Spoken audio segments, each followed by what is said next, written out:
welcome to the Uncensored podcast. I got some new people in here.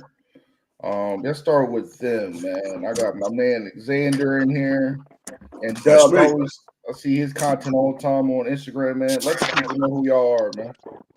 One by one, man. Yes. Good evening, ladies and gentlemen. Xander J. Hobson here, out of Philadelphia, Pennsylvania. Comedian, director and producer of boxing documentaries, and troll to those who need trolling.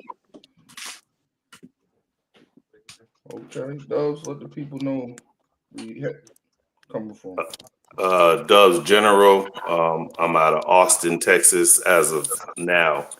I do be trolling, but I only troll older comedians that's 60 plus.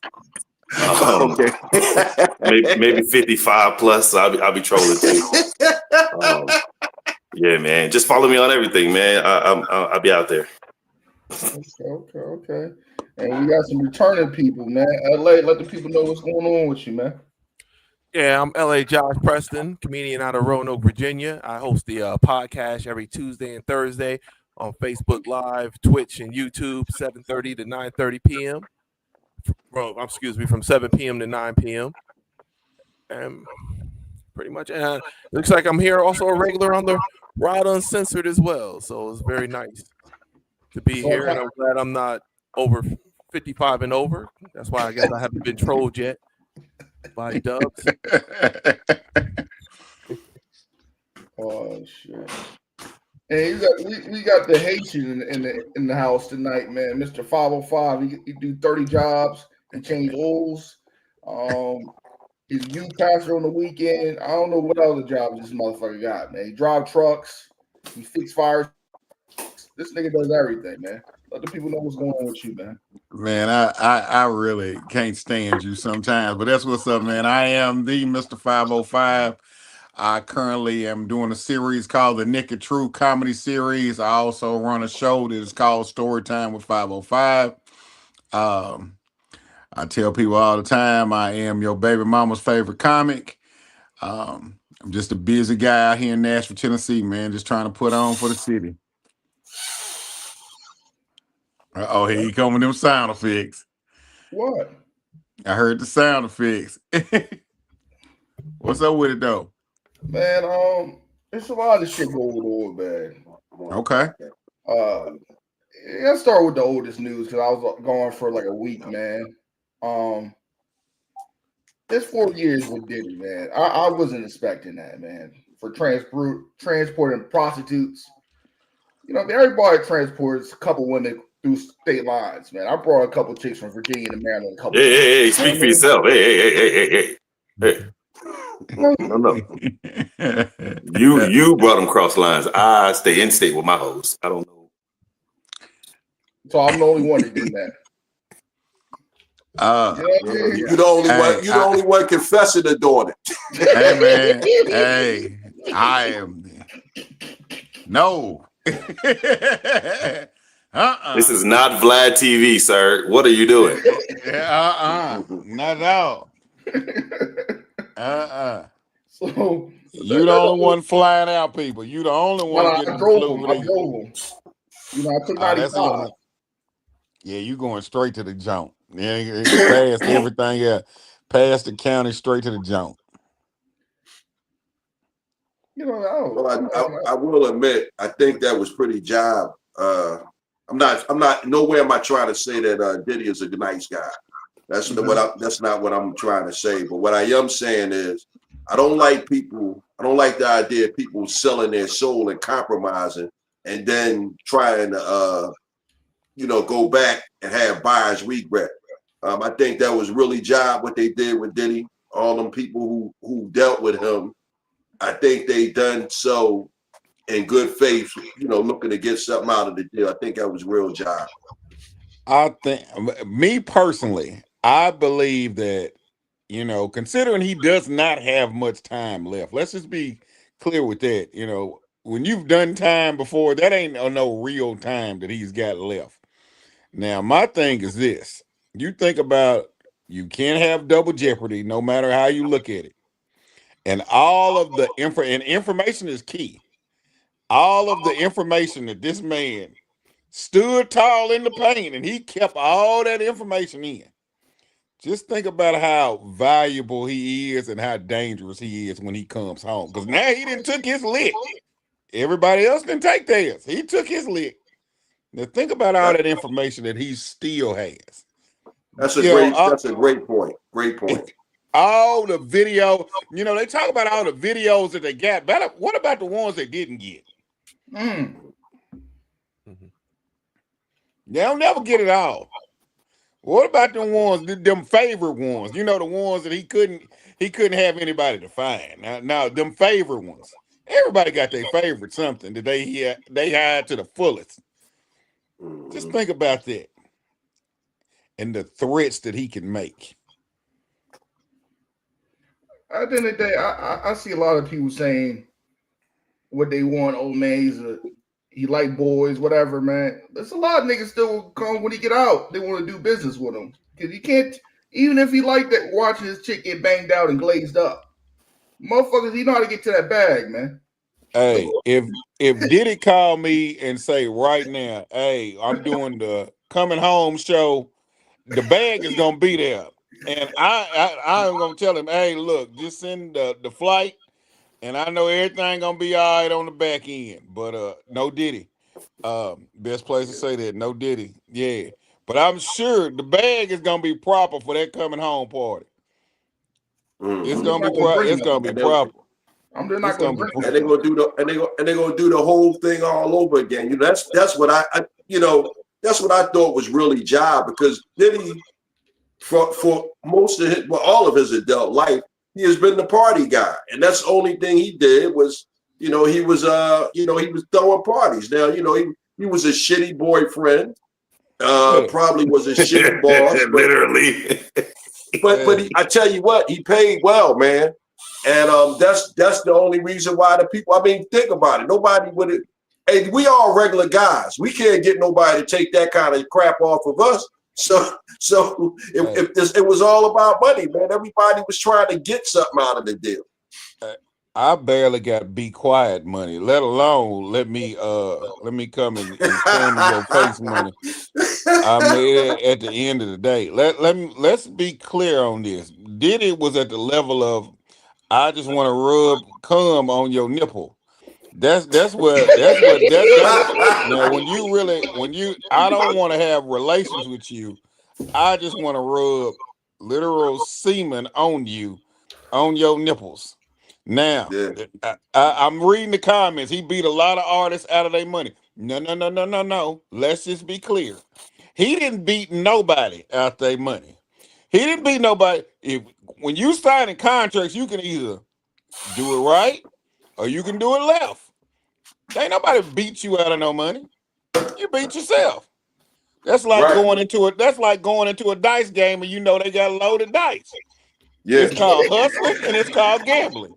Now, if you walked into it to gamble, then you walked into it to gamble. But I come from a background that's called hustling. Yeah, ain't no such thing as a bad contract if you had a good lawyer. No, you're right, big bro. I agree with you on that. Yeah, you can't do it. Nah, I ain't let that slide. Nah. Diddy could have did better with the contracts. I don't care what nobody say. Period. Hey, look here. What was he gonna do better with the contract? He was too focused on putting cum on the nipples than doing the contract right. Look here. So what you trying to tell me is this right here. I just want to make sure, brother. Where you say you from? I'm originally from New Jersey, but I'm out here in Austin right now. Austin, Texas? Yes, sir. Oh, okay. Dig that. Okay. So you out there by the mothership. So what you telling me is, let's just say for S's and giggles, I'm trying to clean my act up a little bit better. Let's just say Tony Hitchcliff, Kill Tony out there kicking it. Let's say if Kill Tony said, hey, look, I got $3 million for you, and I'm gonna give you a guest spot on Kill Tony. I just need to watch you jack off 4 or 5 times. in this glass and let me rub it on my nipples. What you gonna do? Nah. Nigga, what? I'm cool. I'm cool. I'm gonna get the 3 anyway. I'm gonna get the 3 anyway. Why I gotta go and pleasure? You get pleasure, please. The answer is no, and I know Tony. He gay. He'll like it. I'm cool. We don't know if Diddy liked it or not. He said he was partying. We still don't know if Diddy liked it or not. Yeah, he liked it. I don't know. LA, do you think Diddy was do you think Diddy was wrong, for getting them 4 years? Or should he have gotten more time? Time served. I don't think he should have got any time, if you asking me my opinion. Oh, well, he wasn't, but Go ahead, LA. I'm sorry. I just woke up, man. Anywho, yeah. No time, nothing. He already served time. Time served, man. Enough of this nonsense. This coming on people's nipples and girls getting peed on and stuff, man. Enough of this shit, man. We got other things to be worried about. He done threw R. Kelly in here. Oh Lord. No, the dude was peed on Cassidy and stuff. I ain't talking about R. Kelly. She got peed in her So mouth. this is what I think, right? I think that we saw the video of him beating that girl up. Let LA talk, man. No, I'm just saying that's it. I just think it's time served, man. I think it's time to go on and let's talk about some other stuff. I'm gonna be honest. I'm not really into that kind of gossip stuff. I like to deal with issues and things of that nature. I mean, what Diddy doing, man. That's another world. That's another thing that they do, man. I'm not in that world. I'm in this world and stuff where I got a wife and kids and stuff. I'm not in the parties doing that kind of stuff, man. Maybe ask me about 30 years ago, then maybe we can talk. But shoot, right now, I'm like, man, he did what he did, and man, I'm done with it. I'm moved on, man. We as people got more things to worry about than somebody getting nut on their nipples. I'm sorry. You're right. All right. What about what's going on in Chicago and the president sending the National Guard to different cities? Well, I mean, if it's going to make the city better, I'm all for it and stuff. I mean, he's going to the cities that's got all the crime and all that kind of stuff. So sooner or later, I mean, if you behave yourself, you ain't got to worry about being on the radar. That's all. That's pretty much what I'm saying. If you're a law-abiding citizen, usually you don't have to worry about that kind of stuff. But if you're around that area and you got people around you doing that kind of stuff, then here comes Trump and them. Which I mean, I'm like, man, whatever with him. Just don't come to Roanoke, please. Just leave. I seriously doubt that. There's other cities more important than there's other black cities that they can come to. This is basically what you said. Let's keep it a buck, bro. You tiptoeing around. You're like, well, there's a lot of crime. They sending it to where the black folks is, and you like, well, if the black folks ain't messing up, then what are you talking about right now? So you rather be in Chicago than where you are? So I'm gonna put it like this. I'm from Patterson, New Jersey. I mean, would you rather be in Chicago or you rather be in Austin right now? Where they are. Wherever I am, I'm not gonna be where they is. So what you talking about? I'm gonna be in the suburbs because would you rather be in Chicago or in Austin? That's all I ask. Right now, the way comedy is set up, I probably would be better here in Austin. But let's say a couple of years ago, it might have been better to be in Chicago. Well, I just got back from Chicago. I was out there for about a week. Man, I'm trying to figure out what he eating. And I'm gonna be honest, man. I didn't see anything other than I did see the Mexican cats riding around in their cars doing the impromptu parade. But where I was at, man, it wasn't they wasn't cutting up and carrying on. No Little Vaughn stuff. FGB Duck and none of that kind of stuff. Little Vaughn. That's crazy. That's crazy. Little Vaughn or King Vaughn? You know what it is. Now you acting like you're in the suburbs. Come on. What I'm saying is, right, I'm a 57-year-old man, and I listen to some of that stuff on YouTube, and I might say the names wrong. Word. Right now, you sound like Pops and the kids about. Well, I am, bro. You in the kitchen? Well, I'm in the kitchen. I'm eating this chocolate chip cake, man. That's what I'm eating. One man said 50 This Cent. man I do want to said be honest, though. man is Got a eating lot of chocolate bottles chip behind cake. them. What are those bottles behind them? I am kind of curious. What you got there? Which one? The liquor bottles? They're all liquor bottles. What you? Yeah, that's my liquor. Yeah,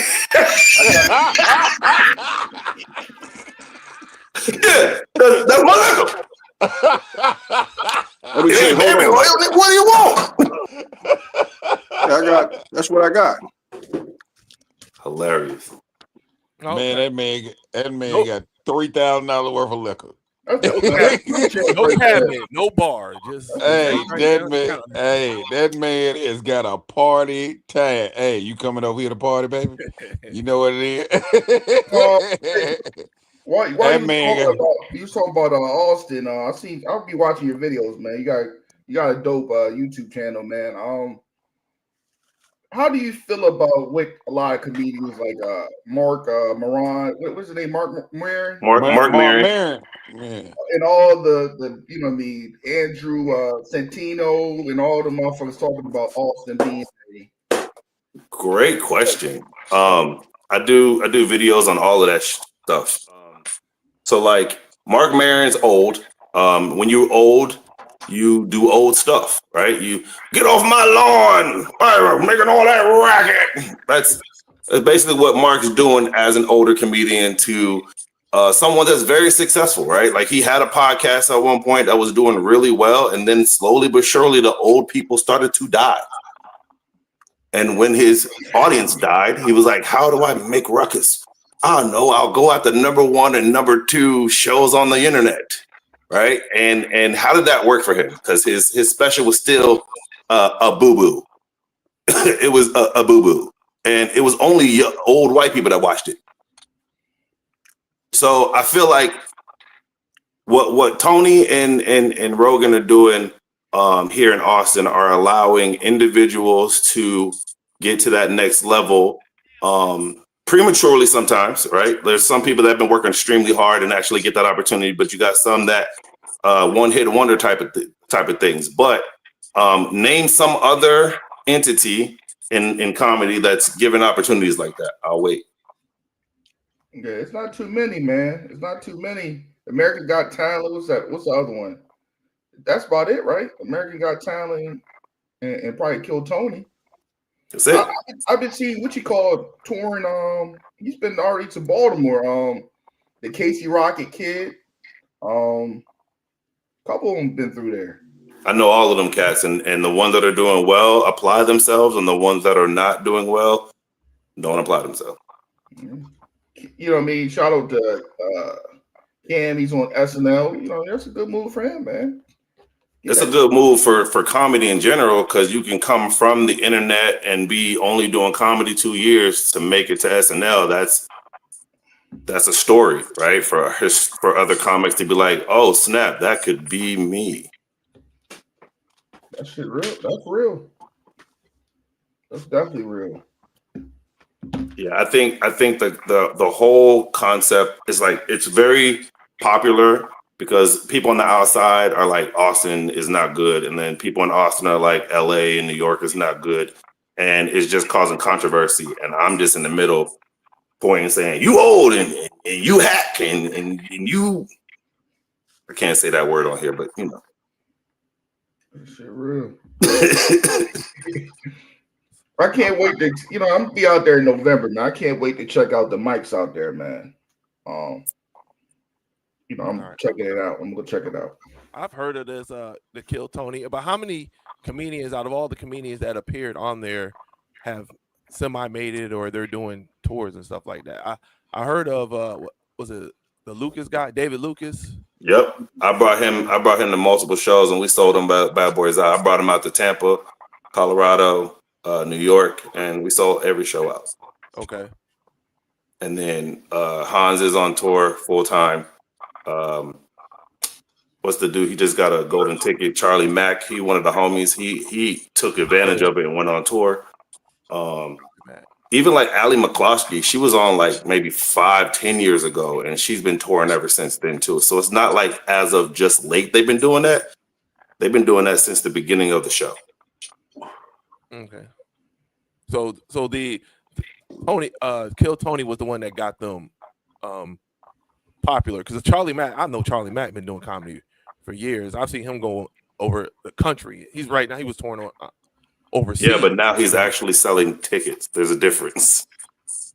He's okay, but he's been doing it for sure, and that's what I'm saying. So there's some opportunities that you get, but if you've been doing it for a long period of time, when you get up there, it's nothing new, right? You've been in front of 300 people before. You've been in front of large stages. But if you are brand new and you get up there, you deer in the headlights, right? And you can capture lightning in a bottle for that one moment, but most of the time, it don't work like that.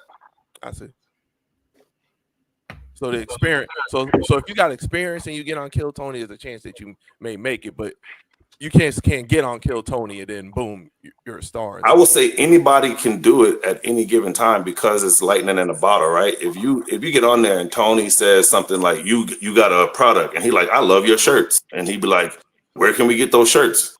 You'll sell those shirts out. Now you can use that money to go on tour, right? Or like one dude went up there, he had to have weight loss surgery. He didn't get the weight loss surgery, but they gave him $18,000. You telling me you can't create a business or deal, start booking people with that money and generate wealth from that? But what he did was he went to Vegas and he was banging hookers. Like, that ain't how it works. That's not how you're supposed to get ahead. Right. Okay. I've been on 5 times and I've been able to headline multiple comedy clubs like Funny Bones and the Helium clubs, all from being on that show. Okay. That's dope, man. This is a great conversation. Cause I'm at the open mic level. I do private shows every now and then for birthday parties and stuff like that, man. But this is some good information. I think my biggest problem is, man, I'm retired. I've been retired from the Air Force for 21 years. Mm-hmm. And I'm in the scrap metal business. I do, I buy and sell scrap metal, but I also do a little bit of demolition work because everything is at a retiree space for me. But I guess I need to be around guys like y'all more, even if it ain't no more than on a podcast, and just, get pointers and get some tips on, what to do next, man. Because like, I've been messing around with comedy, man, probably about damn near 10 years. And I might get on a show here and there, man. But I know I could be doing better. And the main thing is I know that I'm not applying myself. So I can't blame nobody but myself. But, just listening to y'all guys talking, man, it's inspirational. And plus it just gives me some pointers on what to do next, That shit's real. Go ahead. I'm gonna speak on this. When Kill Tony came to Nashville, which was about 3 months ago, that was a war zone. It was comics that came from Canada that came to Nashville, Tennessee to get on Kill Tony. Now, what I can say is this: Kill Tony does great for comedians, but when you come into cities, it would be great if I understand it's a random draw, but for it to not be as many local comedians that you're in the city, but there was not many local comedians that actually even got that opportunity to go up. So what's important about the show is that it's random. So it's unfortunate that people come from all over the place, but it's like that here. It's 300 people that sign up every week.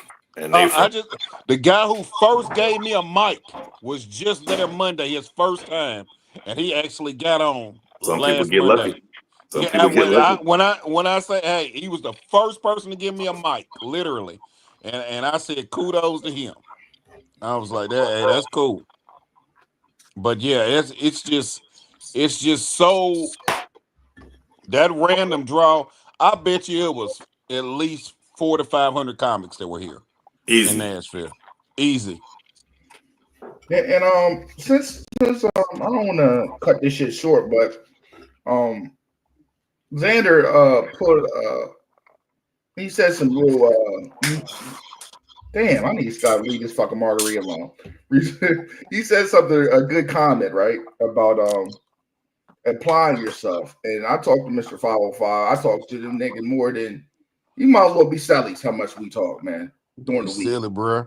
You know what I mean? We talk at least about maybe 3 to 4 times a week. And I talk, you know what I mean, LA, I don't know, I haven't known them long, but this motherfucker hit me with some Morpheus shit. Where's the positive jokes? And I'm still trying to take the pill for the positive jokes. And that's a good challenge for me, man, because I appreciate that. But what Xander was talking about applying yourself and put the work in. And Man, this man is doing a plumbing job at 11:30 at night. God, so This man is plumbing right now. This man did what? He upstairs. He doing a plumbing job. He getting his clothes ready for work tomorrow. I do not understand. Hey, he got. Is that what is he putting on? I don't know, some pants. He doing laundry. Let the brother do laundry. But anyway, Hey man, that man is hanging laundry. Man, I ain't seen nobody hang laundry in years. He said, "Let me hang this up right here." Hey, that darn that dryer gonna run my light bill up. I'm not gonna do that. Oh my God. so that man got stay flow on his jeans. Don't say he's starching the shits. Man, he getting right. So man, he said something about applying himself to this craft of comedy, right? And we talk all the time. Me and Mr. 505, I start to realize how powerful good headshots are, right? So do you think it is also people they want the opportunities on the show not being professional and not networking properly, or do you feel like it's just the buddy system for the most part for why people don't give up?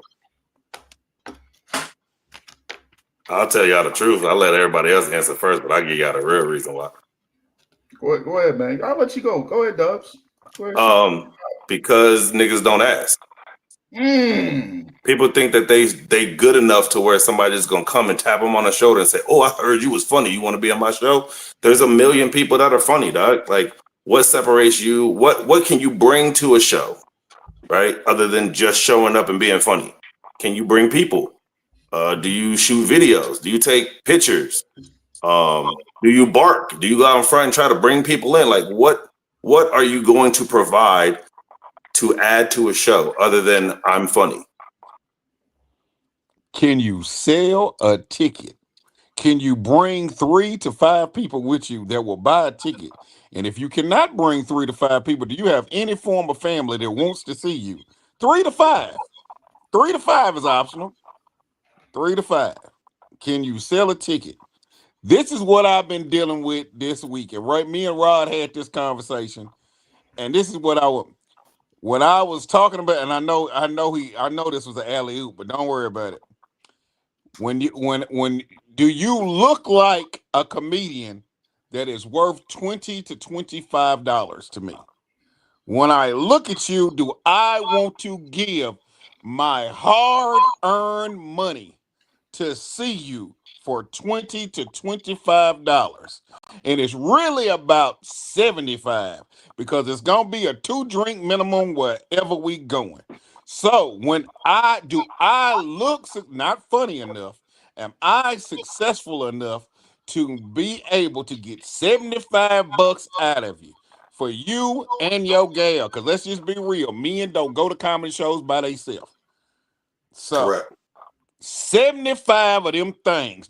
Am I powerful enough to make you at least $75? And a lot of times it's no. Mm-hmm. You know, that's an excellent analogy. I got a guy that when I hooked up with him a few years back, right before COVID, we were doing shows at this U-Haul place, man. They had a U-Haul store. that they converted and done comedy with. And man, I was selling so many tickets, man. It was just, and you know, this is why the guy always booked me. But now guys, tell me how you feel about this. Because in my mind, right, like I think probably when we first got started, man, and this is like back when I was first getting started, you know, a lot of my people came out, they supported me, and you know, that was that. And after they supported me, man, it's like me personally, I don't expect my friends, if you saw me last month, to come and see me again next month, especially if I don't have no new material. So, you know, I kind of, you know, I fell off on it. And I just, you know, like I said, if I could move tickets, I can. If I can, I can. But that was one of the things that, you know, my integrity, you know, wouldn't allow me to push up on people. Don't allow me to push up on people like every time I do a show, especially for the people who have been supportive of me. You know, I just don't expect them to buy tickets off me every time I'm doing something. You know, any feedback on that mentality. So first and foremost, if you are doing open mics, it depends on what you're doing. So because LA knows my story when it comes to these open mics. So let's just be clear. You saying you don't have any new material. How often are you writing? Hold on, brother. Hold up, wait, hold on. I'm not, bro. I got material. But what I'm saying is, if my people have came out and seen material A, B, C, and D, and that's what I'm working A, B, C, and D, and all of my people have seen A, B, C, and D, and I didn't get on E or F yet, you know, if they've been supportive of A, B, C, and D, I'm not really sweating them until I start with E, F, G, if that makes sense. It makes sense. You're right. It makes sense. Okay, so that makes sense. But how I have to ask if we're working, I guess I just look at it from a different standpoint because I'm doing open mics and things of that nature all the time, even in different states if I need to, because and it's better to do it that way because I don't want to be in a room full of comics doing my material. Just to be honest, especially comics that I'm around all the time. So I don't understand. ABC. I'll interchange a joke in a minute because jokes are ever evolving. I can tell a joke today in October, and it won't be the same joke come December because it's ever evolving. So if I can't, you're never gonna see the same thing from me anyway because that's crazy to say. That's crazy to say. I just want to point that out. But go ahead. Yes, you're never really gonna see the same. You're never gonna really just see you might see the same thing if you come to Nashville and then I go to Austin, but you're not gonna see the same show in Nashville twice because I don't want to burn myself out in city to city. I don't. So that's a very good point, and I want to stick a fork in that because doing different sets all the time, how do you fine tune what works? When I do shows, it's different from open mic. I do my tuning in mics. When I do my shows, once I'm in a show, that is when my joke has been refined. But I am literally chill. Leave my man's alone. Hey, bro, that's crazy as hell, man. He should. But I do my refining in mics because I'm still not too good to be in an open mic. Nowhere near. So I fine tune anytime I get on any stage. Right? Yeah. It doesn't matter if it's a paid show or an open mic. Do I try to throw in new stuff? I would rather throw new stuff in a real show and not in a mic because a mic is going to be mostly comedians and you're not going to get the exact response. To work on the material on open mics consistently, yeah, you're going to throw a tag in here or get something that you can help punch up the joke, but the joke is exactly the same. It's not like you can come up there and say it completely different. You know what works and you're going to say it how it works. Now, you may add things on the end, but as an audience member, if I came to see you, I'd be like, oh shit, this is dog joke. And then you say something different. I'm not gonna be like, oh, that was crazy. Instead of saying Chihuahua, he said Rottweiler. It's the same joke. It's the same exact joke, right? So now, if you're doing some Nate Jackson stuff where you crowd working all the time and interchanging, then that's dope because then they'll never see the same show. But the same jokes that I do here is the same jokes I'm gonna do in LA. The same jokes I'm gonna do anywhere around town, right? If I'm in North Austin, South Austin, San Antonio, you're gonna get what works. Period. No, that, and I agree with you like that, what you just said, right? Let's just say for the sake of the conversation, us, everybody on this podcast, you say we going on a 5 or 10 city tour. Well, I could use joke A or set A, a 20-minute set A. I could use set A on all cities. I don't have to change up because I know, hey man, the set that I use in Philadelphia, I could use that in Wilmington, I could use it in Richmond, and so forth and so forth, and we moving around. Yeah. And like I said, I'm always writing, man. I got a serious scrapbook, man. I'm always writing and coming up with something different. I do a lot of practice in front of the mirror as well, because before I can get on stage and tell a joke, I gotta make sure it feels comfortable in my mouth. And I might have to say it 5 or 6 or 7 different ways until I feel satisfied. But if I might go to maybe 2-3 different mics a night, and I might say the joke like the brother was said. I might say it one way at mic A, another way at mic B, and so forth and so forth. But yeah, that's the deal, man. It's all about the writing. I think I heard one of y'all brothers say something about writing, and I'm always writing, man. Every day. There's something to add to it, Now, you can't. Sometimes you don't get to use it. I got pages and pages and pages and pages of notes, stuff that I forgot. Say, oh wow, I forgot I told that joke. But you gotta always write. Watch out, man. Chill, man. One of the things I wanted to answer the question that you asked though, like how do you go about like when you depleted the amount of people that normally come to your shows and they've already seen your set. The goal is to have new people come see you, right? And how do you do that? You market yourself to new people. And how do you do that, right? You go to comedy shows or you go to comedy clubs or you post online because this is how old boy found me. You know what I mean? Literally just being online, posting, consistent. I post 6-7 times a day simply because I know that I may reach somebody that likes tennis and tennis may make them come and watch my comedy bits, or me talking about a comedy special review might make them say, well, let me check his jokes out. If he talking smack about such and such, like you just need ways for individuals that are not your friends and family and coworkers to come see you. That's how you're going to get to that next level. Of course, adding new people plus your people will make the room full, right? But if you only have your friends and family that's going to come to your shows, of course they're going to be like, we've already heard your jokes. We've already spent our $75 this month for, come and see you already. Why am I going to spend that again? Now, if you can get into like booking other comics and then just hosting, you know what I mean? And then they can come out consistently and see different comics. There's different ways to still generate that dollar with people that you see all the time.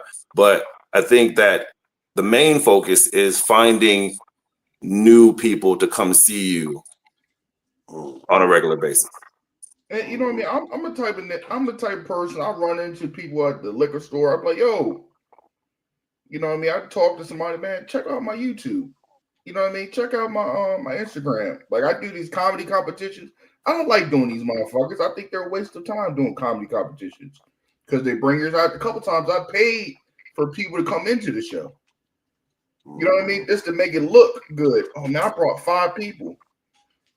You know what I mean? So it's a lot of things about this early part of your grind that you gotta really want to put that effort in, because this shit it's a lot to get people to bring asses to the seat when you're you in the small fiddling circuit, whatever. You know what I mean? You on the beginning grind. I know a couple. LA been doing it a while, and Dubs, how long you been doing it? 7 7 years. So you know about the grind of getting asses in the seats. You know, I only got a year and some change, but it'll be 2 years next year. But yeah, man, it's definitely a grind though. But let's get to this. Ella, you got anything on that or? Well, with you, Rod, I also got to think it's also the attitude that you bring to people. Yeah. Yo, Rod, you seem like check out my YouTube video. They be like, man, you're a comedian. You coming at me like that and stuff. You got to come out you're a comedian, polite, man. I'll say it polite, man. Stop it, man. My dad. You couldn't give me a happy. You had 2 weeks to do a happy joke. Only ask for a happy joke or a happy line. You couldn't even give me that. You couldn't even give me a happy joke. You really expect me to think that you go up to somebody and be like, hey, how you doing? My name is Rob Uncensored. I do this YouTube. I'm a comedian. Yo, check it out. I'm funny and all. No, you're like, hey, check out my YouTube, bitch. LA. Like a little game for all the comics. If you get a QR code and set that up to go directly to your Instagram, all you gotta do is hand that shit to them and say scan this shit versus my name is Johnny the John _ That shit's too much. Get them niggas a QR code, scan that motherfucker, click follow. Right. But you also got to explain what you're doing because a lot of people see that's how viruses getting in your phones and stuff. You just can't be just saying. I ain't never had one person ever say, "What is this, nigga? This a virus?" Never once. You said a QR code. Lucky you. Yeah. So like when you go to New York, the only time you can order is using the QR code. They don't have menus. You have to use a QR code, right? So when I do shows, before the show, I put the QR code that says follow my name and then the QR code on the table. And that during the part of my set, I say, hey, if you guys want to follow me, go ahead and take a picture of that QR code and they'll take you directly to it. Yeah, they're not going to tell you that. I'm talking about like Rod's situation at the liquor store. That's that situation. You're doing a comedy show. Of course, they're not going to say, "Oh, is this a virus?" I do it on the street too, bro. You gotta. It's like a business card. Okay. Child Boss said you got them on the shirts and hoodies. That's dope. Go ahead, that lady. Say what you got to say, man. Oh no, that was it. Like I understand. Of course, nobody's going to say you. Is this a virus? If you're doing a comedy show and you're saying, hey, because they already know you and stuff. I'm talking about just somebody off the street, just saying, scan my QR code, I'm a comedian and stuff. So during South by Southwest, during Moon Tower, and during Just for Laughs, I go out on the streets and I hand out my QR codes to individuals and I get 20 to 30 new followers every time I do it. And they don't know it's just for Laughs thing you're doing? I'm not booked on those things. I'm literally just on the street promoting. Like the baby at one point dressed up in a diaper down at South by Southwest, a whole bunch of people with signs that said "We the baby." Like sometimes you got to go out there and market yourself, right? And sitting at home hoping that that somebody's gonna be like, "That dude is funny." If you out there in these streets and you talking to people, like Austin 6th Street, it's drunk people all day, every day, all night. I'm interviewing people. I'm passing out my QR codes. You standing outside the mothership, you can't get in. I'm like, go talk to the people. People are just shy, scary. I don't know what it is. Like people don't want to talk to people in person. Oh yeah, I know. But this is how like when you go to Costco and they say you want a sample, most people say no. Some fat people just go back 3 or 4 times. You know what I'm saying? Like, and you be like, this is the best bacon I ever had. Where is this at? Sometimes you need a sample to now be like, oh, I think that dude's funny. I will spend money because I looked at his Instagram and he got nothing but comedy and it's hilarious. So you be doing street interviews? I do everything and anything I can do to get online, bro. Street interviews, right. You can find people that are drunk and they say wild stuff, right? All you got to do is ask them random. You can even go ChatGPT. What's a good viral question? And they'll give you a list and then you go, hey, well, what do you think about gay dogs? Oh, shit. Right. You know what I'm saying? Like you just let them talk. And drunk people, how you think they got spit on that thing? Where do you think that came from? Being drunk in the middle of the night. Good shit, man. All right, get the drunk people. I gotta say this, man. I see this a problem about these elite comedians going over to Saudi Arabia a lot of comedians getting mad or telling comedians they're sellouts for getting that bag. Would y'all perform in Saudi Arabia that threw the money at you? Of course. Yeah. Because just out of because there. you Yeah, because I live in the United States of America. We have no business telling other countries how to act. Look at us. So yeah, if you live in the United States of America and you're performing, why not go to other countries and perform? well, what's the issue with that? I heard him talking about that, but I didn't hear anything tangible that I could have an opinion about. You know, they said, Saudi did some, shicey stuff in the wars, and they like to go with the Middle East about 9/11 and shit like that. You know what I mean? And they brought shit like that. It's calling, Dave Chappelle, Kevin Hart, Louis C.K., Chris Tucker's doing it, Mark Norman doing it. It's a lot of cats. Bill Burr's getting the bag. You know what I mean? A lot of people getting that bag from them. I think Tim Dillon got like $350 from him, but he got put off. So it's cats. They just throwing bread at cats to come over there. It's people out here shoveling shit right now. I'm sorry, I try to be clean. It's people shoveling shit right now for $17 an hour. And frankly, if I can go over, just across that plane ride and take this short plane ride of 16 hours to go over there and talk my ish for an hour for a bag, you don't even got to give me 300. You can give me 100. I'm on my way. I don't want it all. I want somebody else to get some too. I'm gonna say, hey, look here, don't give me 300. Give me 100. Give LA 100. Give Dubs 100. They coming too, and I guarantee they're not gonna say, no, dog. My morals ain't gonna let me go over there and get them 100. They going. Well, who said they weren't gonna go over there and get the money? It's an counselor, so I think what you call said it. Shane Gillis, a couple cats came out and said they're not going to take the bread. But that's probably because they didn't get the offer extended to them. That's why they did. They did. Oh, they did get it. Okay. Shane, the biggest comic in the world, so he turned it down. I'm grabbing that bag though. I mean, it kind of depends, man. If I'm already rich like Dave and them, they already rich. And do you like, maybe it's a moral thing, some people are like, well, they still got slaves, or they beat women and get away with it.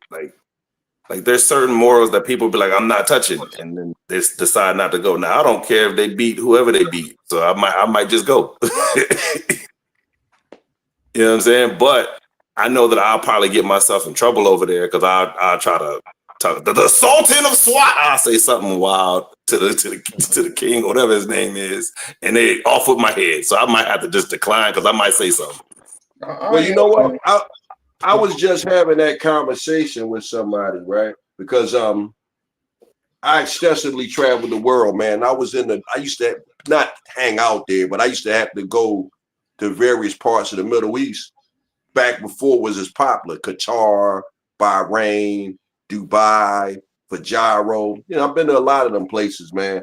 And if you're the kind of person that you into the culture and all of that kind of stuff, and you want to take in the culture of different countries, that's cool. But I was the type of guy when I was younger, man. I wanted to fuck and drink, and those are not really the places for that. And those are places that you can go to and get yourself in a lot of trouble by just behaving like an American. And I don't mean being unruly and disrespectful. Just something like you take the young lady who got locked up because she had a mishap with the rental car and the guy was talking crazy to her, and she responded back to him, and then next thing you know, the woman's in jail. So I'm not saying I wouldn't go over there for the money, but I know that if you're not careful, man, you can get yourself into something over there in the Middle Eastern countries, man. Was you in Desert Storm or Desert Shield? Both. Both. They was too close together. I realized that because I don't know if anybody else is a veteran on here, but I'm a veteran as well, my brother. All right. So now, Dubs, you understand where I'm going with this. I do. Brother, you was over there when it was real debauchery. So your experience there was different than my experience when I was over there. You got into the real debauchery at that time. You know, that was really a fake war. You know, it is what it is. You can call it what you want. It was a fake war. Oh no, you're right. But hold up, which one we talking about? We talking about the one in 91 or we talking about the one in 2003 forward? We talking about the one in 91. Okay. It was fake. We know Right, it was I agree. fake. It was fake. They didn't go over there looking for nothing but that oil. That's it. They was looking for some oil. They was looking for oil. When they went on a hunt for weapons of mass destruction, we know that was BS too, but we won't even. Yeah, that was game. I get it. So, but during that time is what I'll say is they didn't want Americans there at that point. But that's a good point. They didn't want Americans there at that point. Now, let's think about this. Everybody wants that. I hate to say it. Well, I just gonna say I'm racist when I say this. This black dollar means something. Right. If I can, let's just say I can get the top 5 black comedians. Just think about from the consumer standpoint of everything is about clicks. This is the Riyadh Uncensored show, and we sitting here talking about 5 other comedians right now. Because why? Because it's that important to us to know we could all get that bag, but we not. So what do you think they're doing in Saudi? They just want the click. Hey, we can't get they got comedians over there. Right. But we want to bring all the resources back to here. So Kevin Hart is a resource. Let's just be real. Heartbeat Productions is a resource. Dave Chappelle is a resource. Nate Bargatze is a resource. These comedians are resources. They are bringing the resources to them because currently, and let's just be clear, the person that we have in office is cutting off resources through these tariffs. So they can't make that same bread that they was making because of these BS tariffs. But if I can I might not can send the resources into there. But what if I pay enough money to bring the resources over here? Let me go ahead and pull these resources in. Everything is about $1. And I don't care how you look at it. Chris Tucker might not can bring the same crowd to a stadium that he could 15, 20 years ago. But they ain't seen Chris Tucker in a stadium over there in Saudi. We ain't never seen him act like Michael Jackson. Let me see he's just a little bit chunkier right now. But let me see if he can get his leg up just as high. Because they still love Mike Jack over there. Mike Jack ain't never died. So it's all about the resources going over there.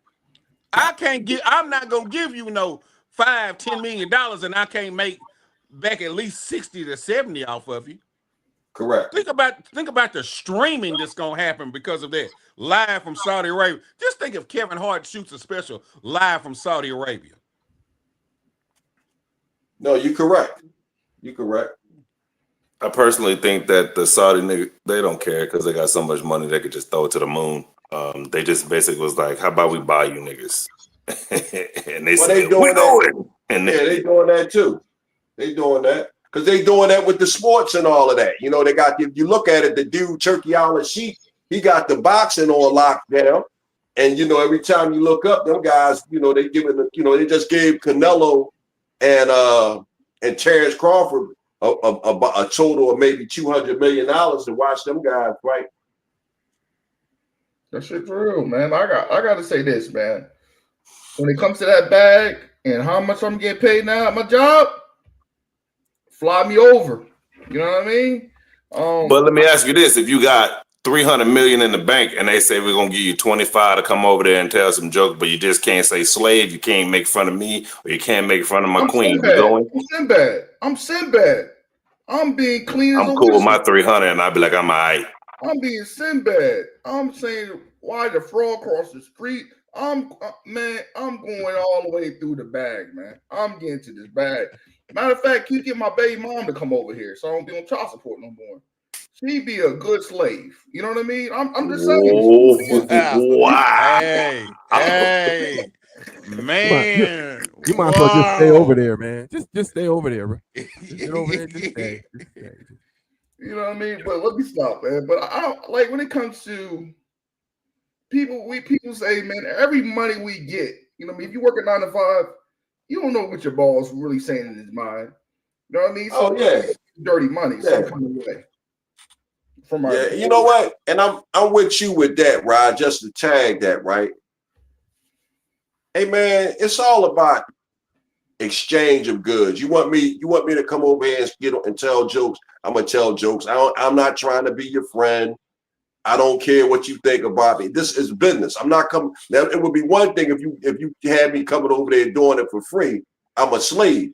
But if I come over there as a contractor and I'm performing a service for you, and my service is to make you laugh, then man, one thing ain't got nothing to do with the other. That's what it's all about. It's been that way since the beginning of time. People do business with people that don't like them. Hey, but if I need you to fix my roof and I can't find a guy that like me to fix my roof, hey, guess what? I got to turn to the guy that don't like me, because the bottom line it's not about whether you like me or not. Hey man, it's raining in my house and I need my roof fixed. So yeah, I'm with you with that, right? It ain't no man. I don't care what you guys think. Even if you watch The Godfather, Don Corleone's son got shot up. He still shook them niggas' hands to stop the war. You know what I mean? Yes. So you gotta look at the bigger picture sometimes. You don't gotta like the people you work with. As long as you have some kind of professionalism, let's get this bag. If I don't like LA, yes, I don't like LA. But if LA is the dopest writer of all time, LA, craft this joke up for my special. Let's get to this bag.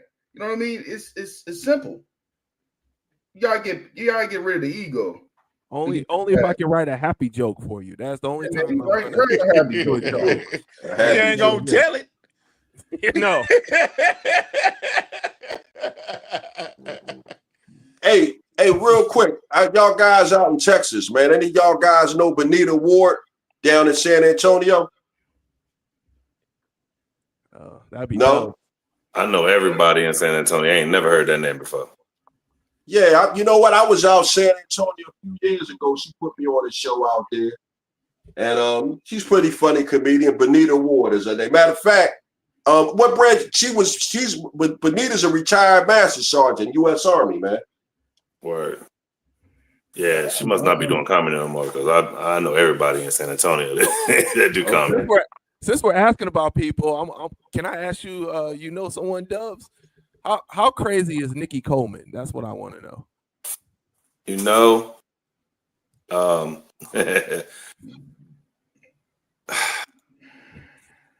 right. So Nikki is I'm trying to be, because I like Nikki. Nikki cool. I like her too, man. Nikki is very independent. Okay. She's very strong-minded and strong-willed. The problem is that for me, this is just my own perspective. I'm not saying that she has a problem. I'm saying what I think could be stopping her from getting as far as she would like to go is she don't care. She'll look you right in your face and say, comedy don't pay my bills. So I don't care about how you feel about how my jokes are. I don't care about nothing. And she'll call you out online. And sometimes I think that is to her detriment, because people don't forget what you say. Right. And she does not have a filter. Is she funny? Yes. She's also a veteran, so I fuck with veterans. But I think that if she got out of her own way, she would already be a household name. Gotcha. And just one more. Izzy Burger.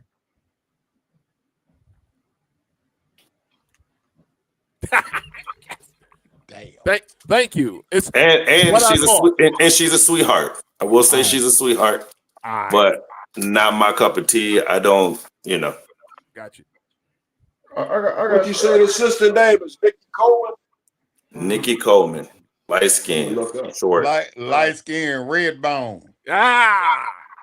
And what's the other chick named Izzy? What? Oh, don't have to worry about that name. Don't even worry Burger. about that. Yeah, I want to look them up. That's what I do, man. I'm gonna go online because I've screenshotted this, and I'm gonna check all y'all guys out online.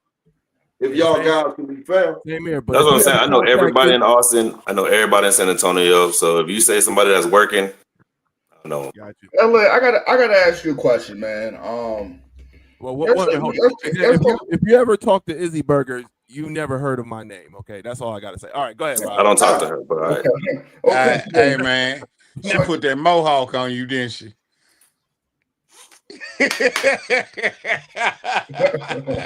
You know I am. I just spoke my mind one time. That's we're what's gonna leave up. it at that. We're gonna leave I it respect at that. it. I respect it.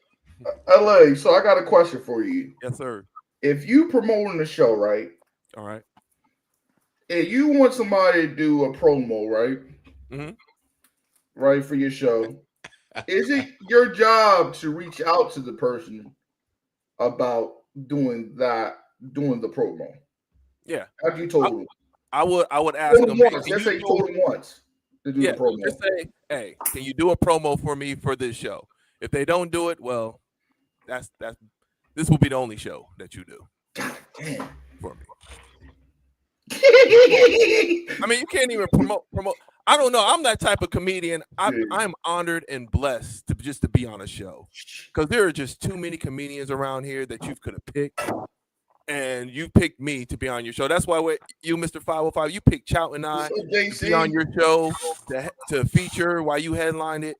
And I'm in Roanoke, Virginia. I'm 6.5 hours away from you, and you contacted us to do the show. I know you could have had plenty of comedians in Nashville, freaking Knoxville, Memphis, Clarksville, Kingsport to do a show, but you went in Virginia and got us, and that's why I'm always grateful when comedians come and say, "Hey, come do a show for me." You know, the first time, I'm honored, and then when we talk again about the second time, then we got to talk.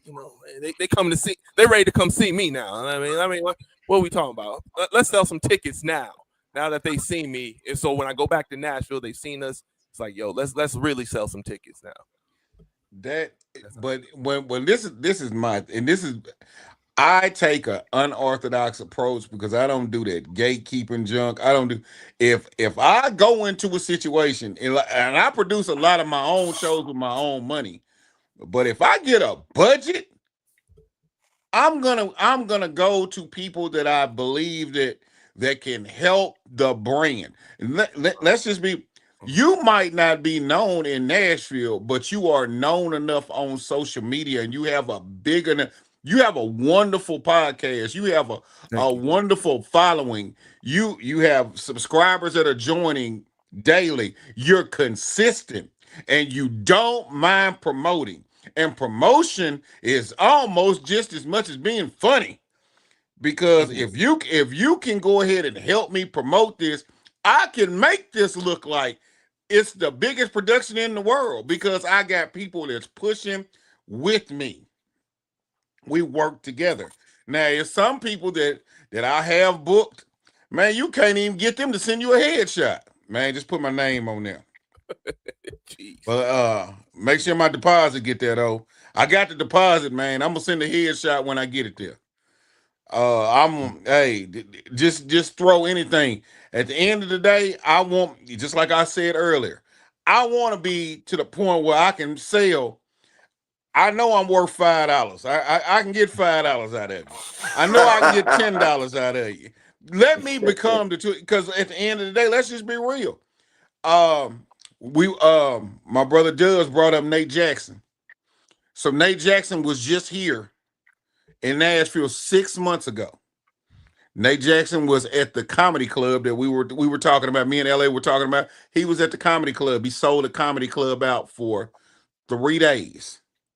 Nate Jackson did a different set the entire time he was here. When Nate Jackson comes in, and he's already promoting it now, he will be at the Ryman. That is where the country music stars go to dwell. That is it.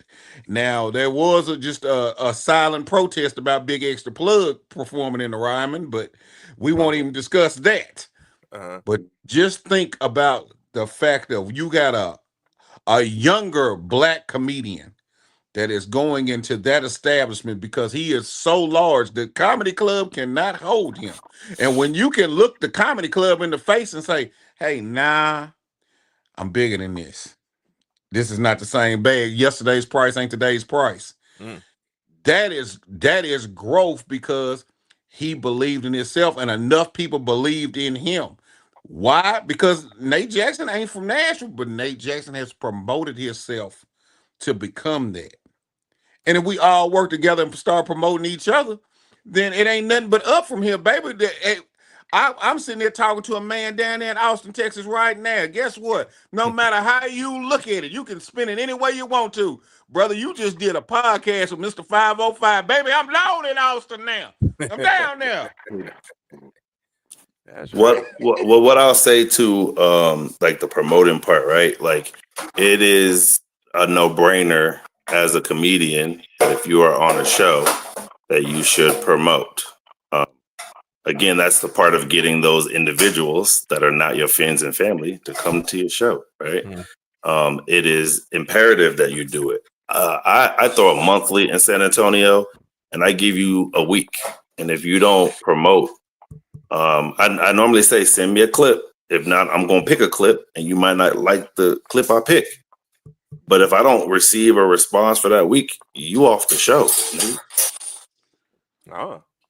Man, why am I allowing you to it's my hard-earned money because I'm putting ads up, right? I'm putting your video on my page, which is exposing you to my audience, not just yours, right? We should all be collabing. If it's 5 people on the show, we should all do a collab video on Instagram to where it goes to all of our pages. We should have a chat that we all talk to and talk about the show. You know what I'm saying? Like these are all things that should be happening every single time you put on a show. And if you don't, that tells me that you're not serious. If you got a headshot and your headshot is you with a camera like this, probably not going to be funny. You're probably not going to be on my show because you have to play a part. It needs to look professional.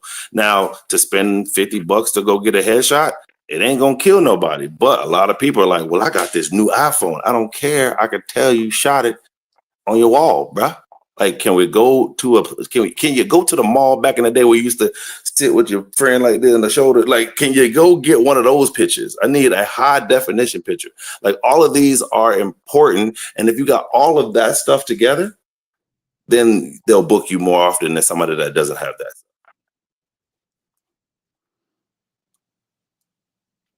Oh, you muted. You should speak now. You right. Rookie mistake. God damn, I've been doing podcasts 6 years. Anyway, man, and I realize you just got to be consistent social media wise, man. I'll be in these group chats, and I'm like, damn, I just like nigga shit. And I like somebody. I was on, I think it was called the festivals and comedy shows something page. These groups on Facebook.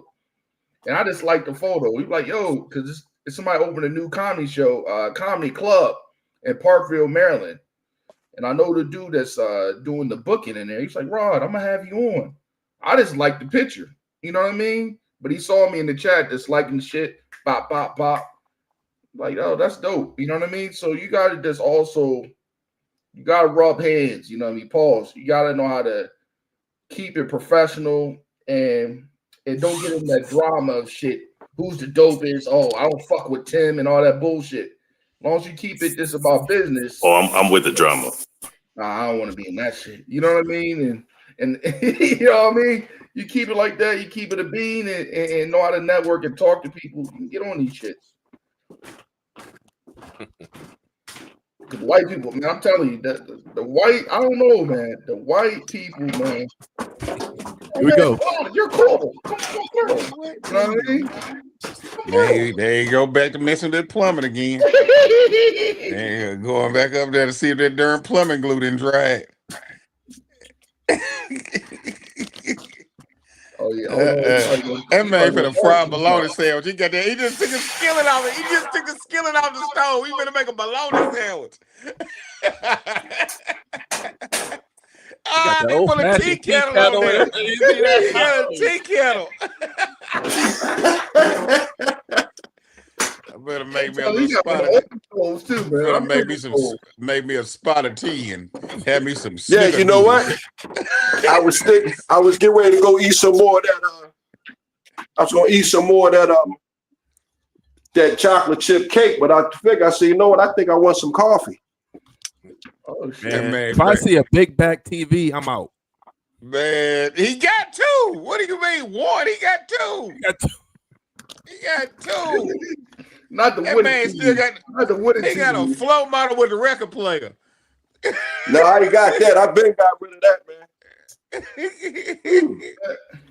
Hey, what branch of the military you was in, man? Man, I was in the regular army, baby, 98 to 2002.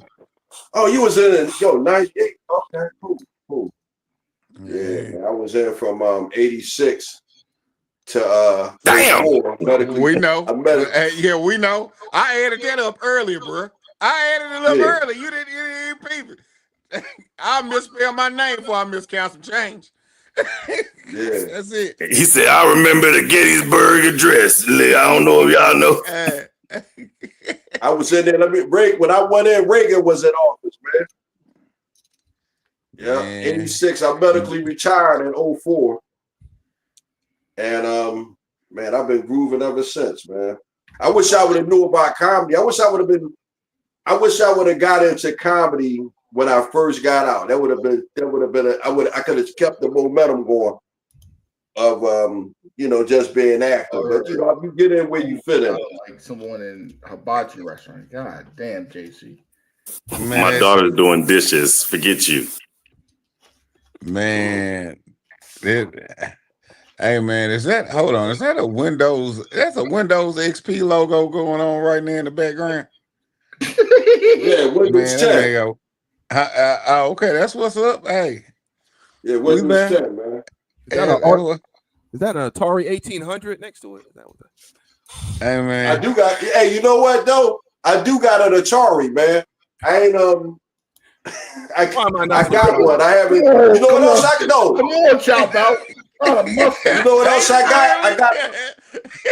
I got a television in here somewhere, man. Remember that television? 98. Come on, man. Man, hey, that's all right, man.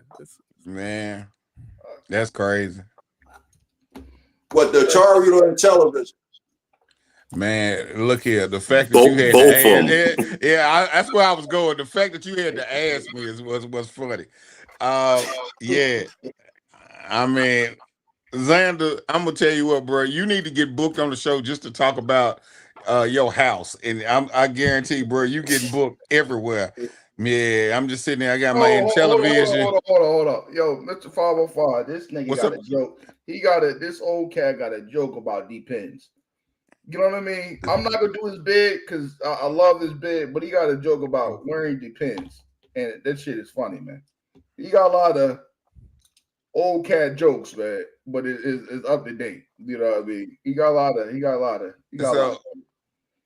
I'm telling you, he talk like a boxer trainer when he do his jokes, man. Anytime you getting your medicine through the mail, you gotta be funny. That man get his medicine through the mail. Hey, listen, it takes one to know one.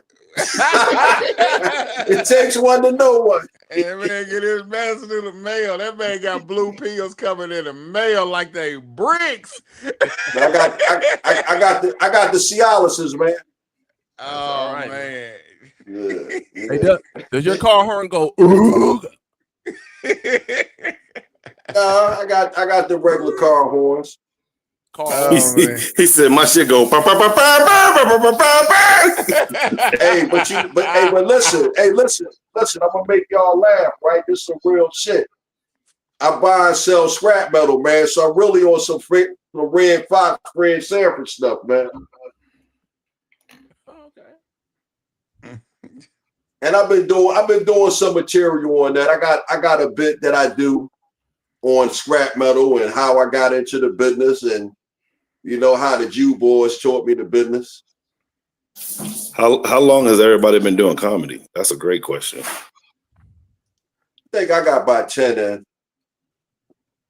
I'll say 4 for for me. I started back in '93 and I did it for like to 2000. So it was about 7-8 years there. But I had life, family, kids, and stuff. So I couldn't do comedy like I used to.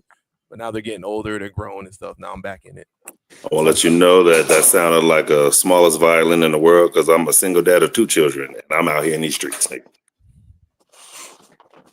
you married? I was, and then I became a single dad, so it is even worse. Well, sorry, I chose family over comedy. Sorry. I chose family and comedy equally, nigga. Mm-hmm. Yeah, man. Some people can't do that. This is crazy. Especially being married. It was maybe with nah. I wanted to focus on being a father and a husband. So and I knew comedy, traveling, doing comedy shows, that wasn't gonna make me any better a father or husband. So I just said, I'll give it time, man. I got time. I've been doing it 4 years now. I'm good. I'm happy where I'm doing. So you got a pickup truck? Man, look here. They tearing my boy Xander up, bro. They are in the comments for Xander all day long. I love it, man. But go. They gotta check me out on YouTube and Instagram and all that stuff, man. So, Mr. 505, tell the people how much time you got in, man. I got just a tank. I just got a tank over a year, man. Just a tank, a little smidgen over a year, maybe. Just a smidgen. That's it. That's it, and that's all. It ain't nothing special about it. Just a smidgen. But I feel like I've been doing this shit for 65 years, but just a smidgen. Well, I tell you, looks and feels is 2 different things. Yeah. Mm-hmm. But you know what I think, man, where I really at, man, I got a couple of female comedians that took me under their wing for a little while. But the main thing they said is do comedy for the love of it, man. They said because if you don't do it for the love of it, you won't like it and you won't do it. Yeah, Esther Roll and LaWanda Page, they did it for a long time. Zane, have you told how long you've done it? You've been doing it? Yeah, I think, what I want to say, I'm going to just round it off to 10 years because I don't really know when I actually started, but I know I've been doing it for a while. I look at some of my YouTube videos and some of them been around for a while. So maybe between 7 and 10 years, man. I really couldn't tell you when I got started though. Yeah, I only got a year. I started April of last year. This April will be 2 years. But I did it because I was depressed. I ain't gonna lie, I was depressed. You know what I mean? So I said, man, I remember watching, I know this file fucked up, right? I was watching Beverly Hill Cop. I was like, man, I grew up in Beverly Hill Cop and I saw how witty Eddie was. And I used to sneak in, steal my dad's records and shit like that and listen to, Richard Pryor, all that shit. So that's what. And I always used, down south, when we grew up in Clarksville, Tennessee, niggas snap on you. And you gotta have your snap game right, man. Nigga called me, I forgot what the fuck. He said, nigga, you look like Busta Rhymes, you know what I mean? And I had to snap back on him. You know what I mean? So you had to be witty down south because them niggas just jump on you for nothing. So yeah, them down south boys is something, man. They rough, man. Jump on you like hyenas, you know what I mean? So I just nobody said you look like Busta Rhymes, man. Busta Rhymes, maybe a Buster, not no damn Busta Rhymes. Like Busta Rhymes. Nobody said you look like LA. This one blind chick sound look like Denzel. Hey man. What's her name? Ellen Keller? Man, I ain't tell y'all about do not make him do that. Hey, let me tell you something. Don't take the word of any man who has admitted multiple times on this podcast that he had natural relations with a crackhead. He had a woman smoking crack on top of him. Rod cannot be trusted. Hold on. First of all, I didn't know she was a crackhead till I saw she smoked crack on top of you. Hold up. What I thought he was gonna say is like, first of all, I told you that in secrecy, nigga. First of all, how my health insurance was, I could afford therapy and sex. So that $30 the best copay I ever paid. Oh, this man had relations with a crackhead. That pussy was good though. The pussy was good.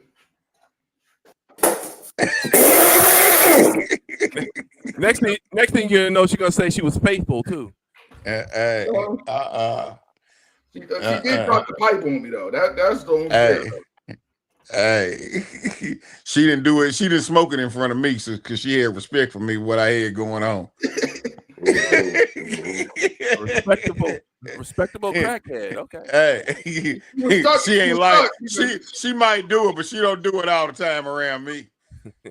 It's only fucked up when it gets stuck. When they get stuck and they freeze like a mannequin, that's fucked up. You gotta smack them a little bit. Hey, yo, wake up, finish up. All right. You know, she was a good woman. She changed her life around. She clean now. Man, yeah. All right, that was yeah, she a good woman now. After she left you, she. Nah, he about to. Hey, make me a sandwich. You still with her? Yeah, I'm still with her. He helped her change her life around. What you mean? Hey, I don't do this no more. It ain't like when we together. I'm delivering. Yo, hey, Mr. 505. What's up, brother? We gotta be real. It was still some bad crackheads in the early 2000s out on the streets. You are not convincing us to have sex with a crackhead, sir. You are on your own. Well, you know Stop what? trying to sell it. I'm gonna come to Raj's defense, man, because you know what? Back in the Oh late my God. 80s, Oh my back in God. the late 80s and the Oh my early God. 90s, Rod is absolutely right, man, because you had right when at the very beginning of it, before it got bad, you had chicks who worked regular jobs. That we're still crackheads, sir. Stop it. No, I'm not. Hear me out, please. But before you offer, let me give you my summation, and you can pick it apart afterwards. But at the very beginning of the crack epidemic, you had people who were casual drug addicts, and before they really got addicted, some of them chicks was some good looking women, man. And they, you know, it's addiction, man. Once the addiction took over, then of course you see them at the very worst case scenario. But there was a transition when they was initially casual users. And yeah, he's right about that though. You know what I mean? It's nothing like getting a rim job for $30. That's all I can say. It go for 20. What are y'all talking about? The regular is 20. You paying for the extra for the crack? What are y'all doing? Oh, you know, Gotta stand on it, Rod. If that's what you do, man, you gotta stand 10 toes down.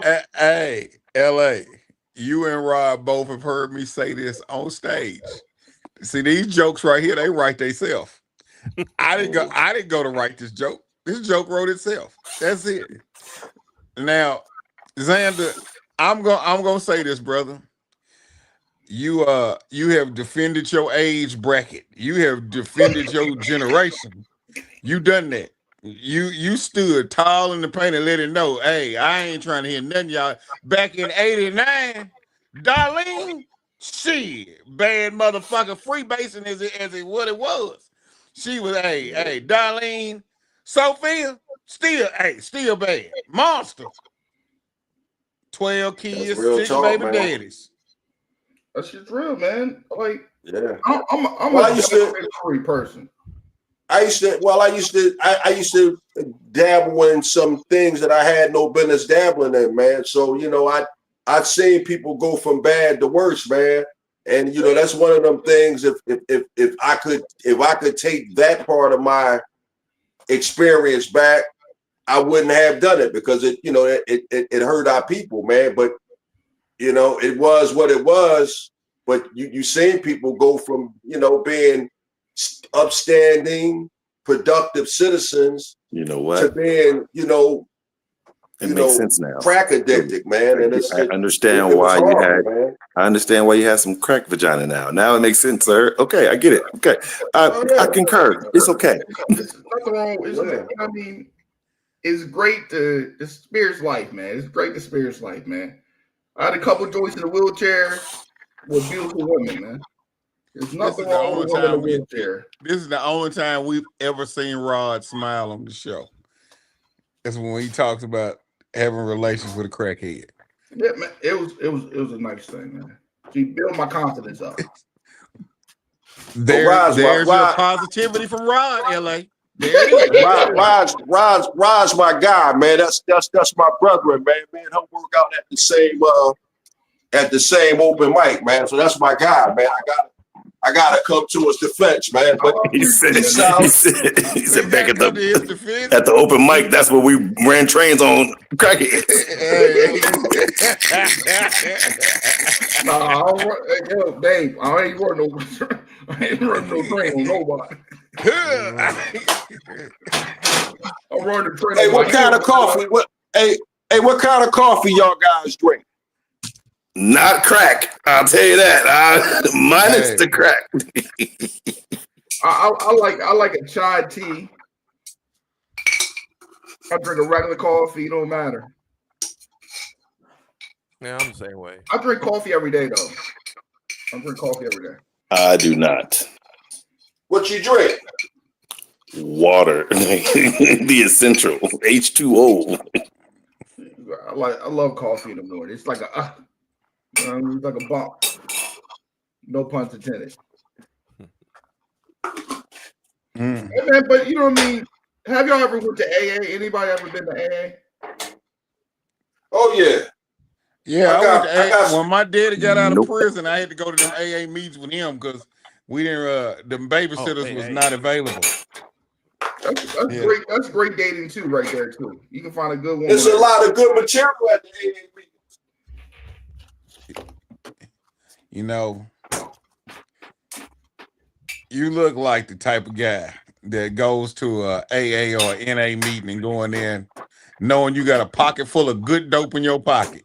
Sitting there talking about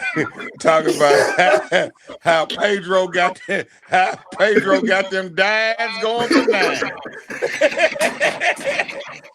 And I took that dope and I fell out and I felt great. He's a walking promotion. Walk out of there and say, I just so happen to have some. But that's what's up. You go to AA? Well, you know, man, I used to go to the AA meetings at the VA, man. Those were the ones I went to. And I went to the VA, AA, and NA, and I went to the PTSD meetings, and I went there. But I always stayed away from the civilian AA meetings and NA meetings, because I ain't gonna lie to you, man. I like them chicks, bro. And I start going to them meetings. I'm gonna pull somebody out that joint. This man finna be hold on. Rod then went and got him a whole role model out here. Rod, hey, bro, let me go ahead and say this for you, bro. You got a wonderful household that you dealing with right now. Don't let Xander take you away with, brother. You got a newborn, and let me go ahead and dig into you, brother. You got a newborn, and hey, don't mess up your good thing. Don't mess up your good thing for a wet thing, because it's gonna take you out there with $21 and have you completely in some debauchery. No, man, I ain't gonna do that, man. I got my Cherokee half a body in the closet. I don't need to do that, man. Who are those two people in your background? Who are those two? Oh, that was my old podcast. Oh, that's my old podcast. I'm sorry. I'm Graveyard Shift podcast. Man, it's bothering me. Those are the last two crackheads that cracked me open. Why y'all think I'm a corrupt old ride, man? I ain't gonna corrupt you, man. I gotta set a good example for you, man. What do you mean? Why? You have literally said you hanging out at AA meetings, trying to sit there and come up on it. Hey, I'm trying to give her $40, $50 to come up on a little bit of something. You know what it is. I gave her $37. I gave her $37. That's all I had for. No, sir. That's not what I said. I said I went to the VA because if I went to the other ones, the temptation would kick in. Because there'd be a lot of bad chicks at the meetings, man. Do you know how many men are deployed on? You are talking. I can say this. I am a veteran. And Dub said he's a veteran too. Do you know how many men are deployed at every army base? So you going to these meetings at these VAs and things of that nature, their husbands are gone. No. Well, I don't know if you ever been to an AA or NA meeting. At the Philadelphia VA, they are men's meeting.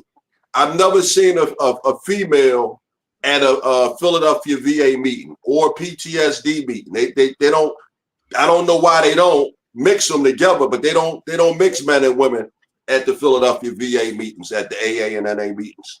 You know, there's probably a reason for that, right? Most of the time when there's rules in place, it was because there was something that was broken. I wouldn't be surprised. I agree. Broom closet.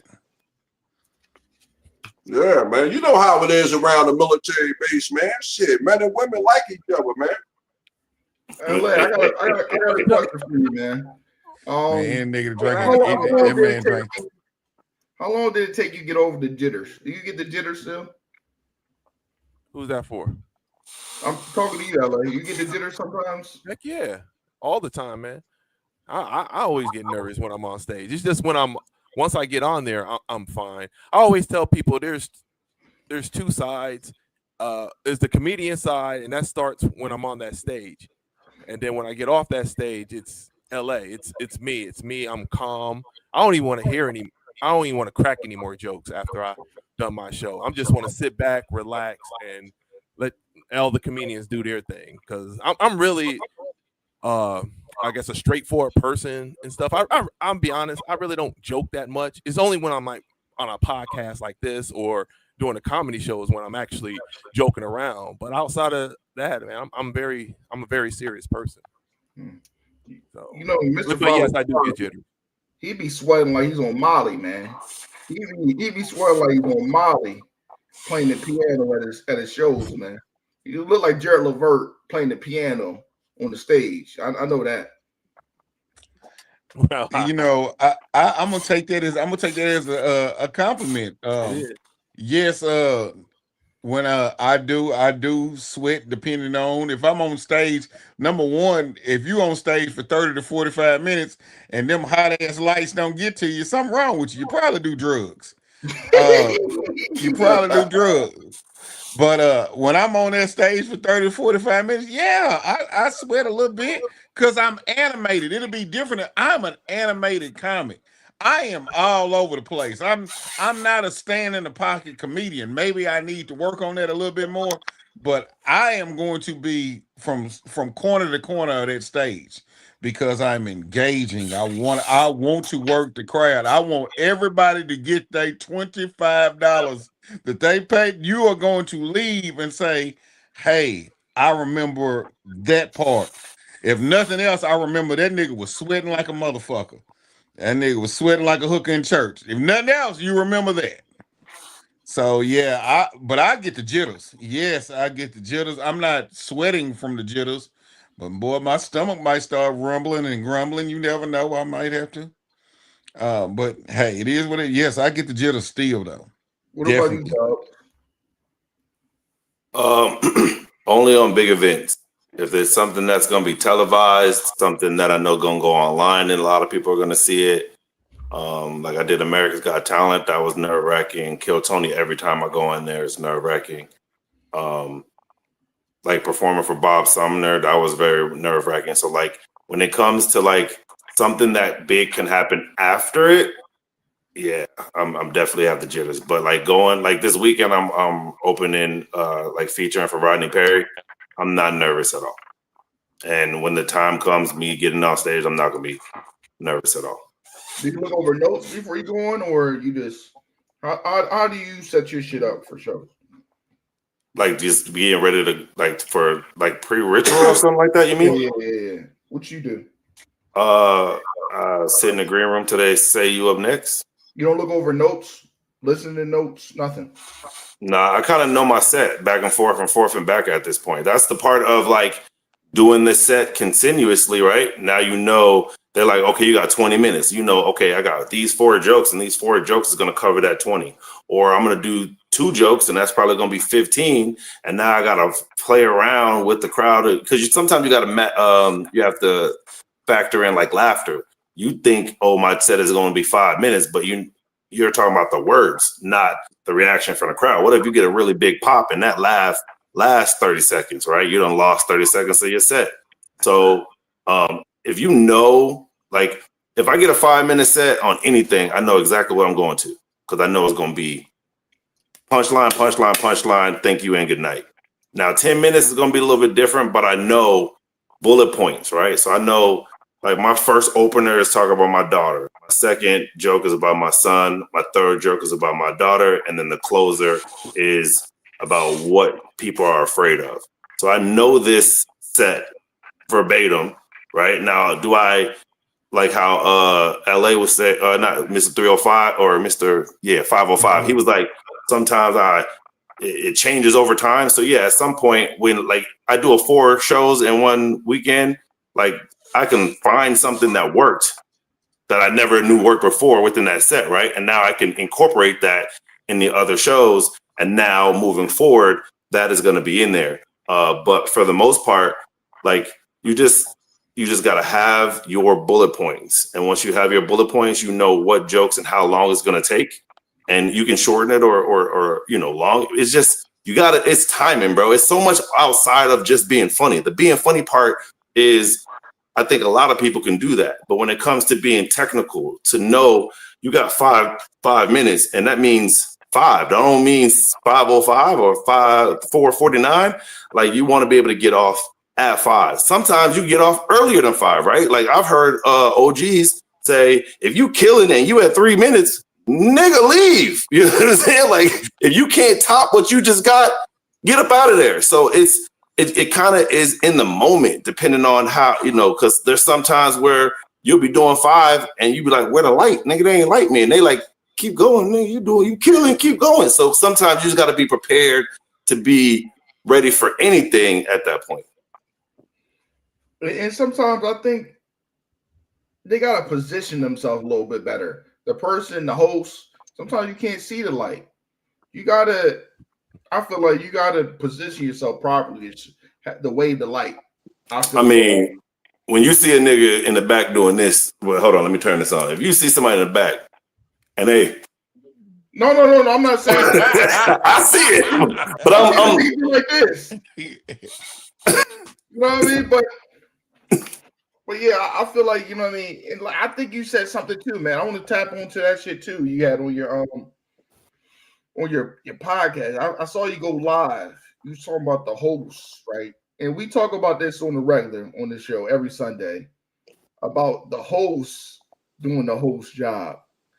And you said you was at a show or something. The host was I'm gonna let you cook. Damn. So like this is how I really feel, and I've tried to, like, that's why I said a troll is troll. I really be going. When I first moved to San Antonio, or when I moved to Texas in general, I was going at the biggest guys because I was like, y'all frauds, y'all think y'all bigger than what y'all are, and I do that purposely because when you come into a city and you rah, everybody gonna be like, who the hell is this dude? Now you got all the attention, and if you're funny, you'll be able to move further, in the scene. But the host that I was at the show with, she was like, because I got a new camera, and I was like, I would love to record y'all sets and give y'all sets because y'all doing these raggedy ass phone videos. And I asked the owner first because I was like, let me see if the owner thinks it's okay to ask one of them, right? Just etiquette, right? I could have just went up and did it myself and then said, hey, I got your set, blah, blah, blah, but I would have caused all type of bull. So I just said, do you think it's okay if I record this person's set? And he was like, I don't know, she not like that. And I was like, what do you mean she not like that? She's really honing in on her jokes. And I was like, okay, cool, I'm gonna ask her. And he was like, well, you could do like they do a raffle, right? Giveaway. And I was like, okay, I'll record the giveaway because that ain't nobody's jokes. So I go into the club and I'm sitting down and the host comes up to me and the host goes, so you were going to record my set? And I go, I was going to ask you first because I got a brand new camera and, I seen some of your videos and, you don't have the best quality videos and this would help out for everybody in the club. She was like, well, this is my intellectual property and we make currency off of this. And I said, your jokes ain't got no currency in it. What currency?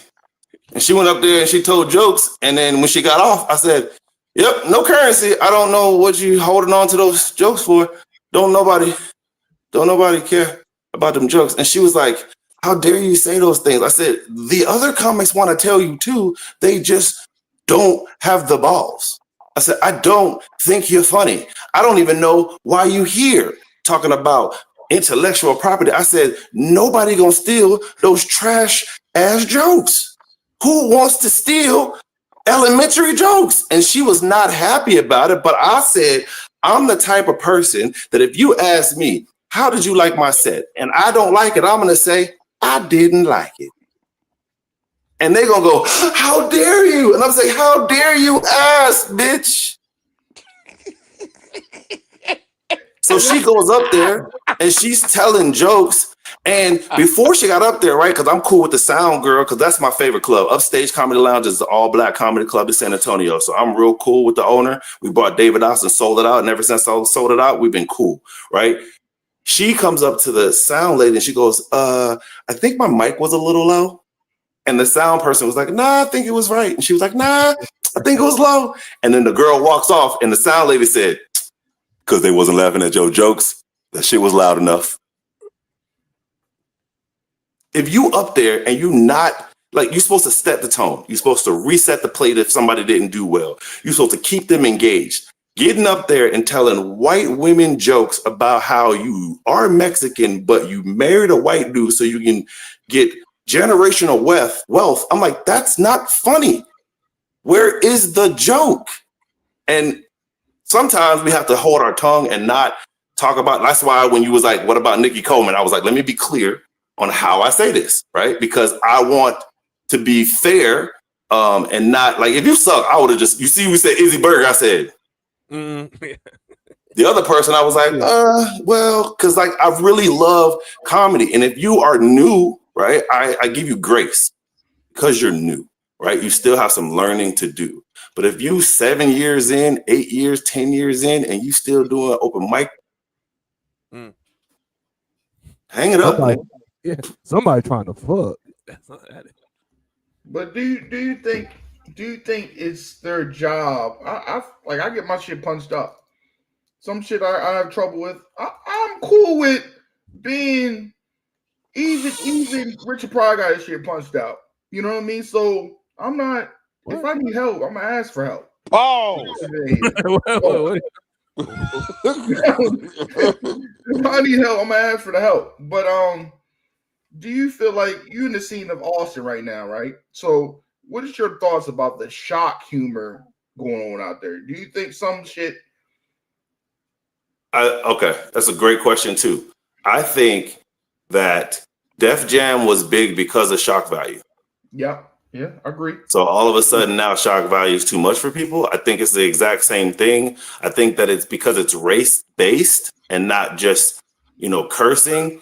It becomes a little bit more sensitive, especially around the cancel culture stuff that we have been a part of. But for the most part, you should be able to say whatever you want to say at any time if you're a stand-up comedian.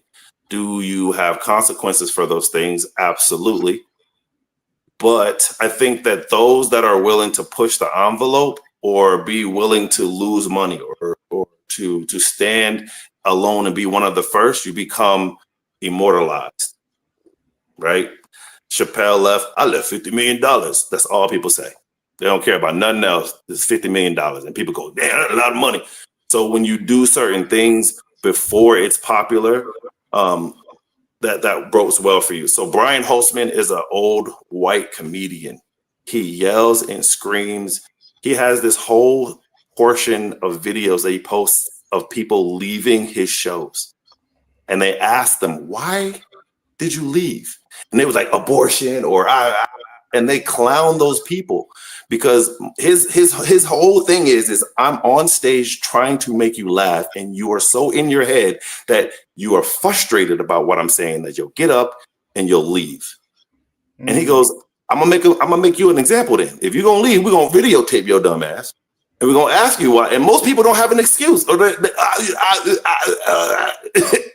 like, what's wrong? Oh, well, he talked about retarded kids. Are there retarded kids? Yes. He talked about handicapped people. Are there handicapped people? Yes. Like he goes on at the mothership at midnight because they know that he gonna walk people. And he's one of my favorite comedians because he says things that we think in the moment, but some people are too afraid to say those things out loud. One of my favorite jokes that I got is, I'm afraid of midgets. I say it and I don't care. And I explain why. And I name famous midgets. Okay, I don't care. And if there's a midget in the crowd, I'll say, come on stage, little man. I'm afraid of you. You know what I'm saying? Like having, like, that's why I love like Dave's Club and the mothership, because they take your phones and they lock them bad boys up. All you can do is say, I was there when he said such and such. But you know how hard it is to retell a joke you heard last night? You're like, what did he say? He said something about little people. He was talking about midgets, something.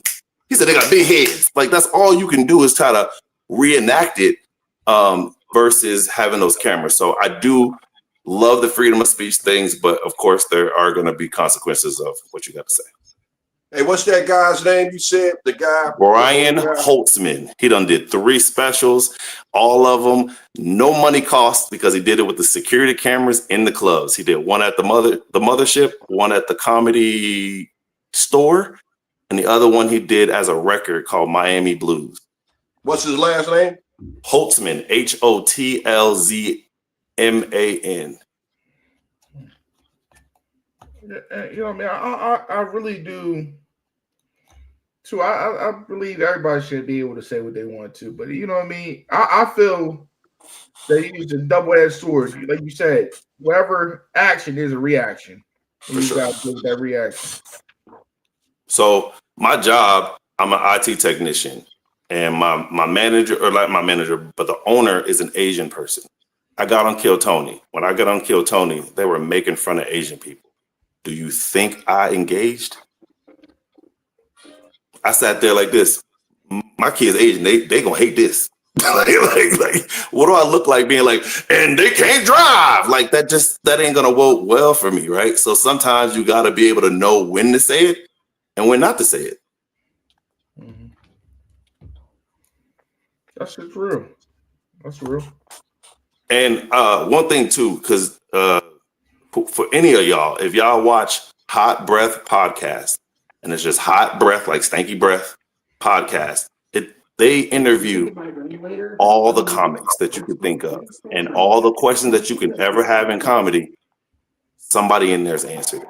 We're talking about Earthquake, Ali Sadiq, Steve Hart, like he's talked to Nate Bargatze, like he's talked to all of them in detail of like, so how do you get booked for shows? How did you do your first special? Who did you contact as a mentor? All of the above. Hot Breath Podcast. Yeah, White Boy Joe.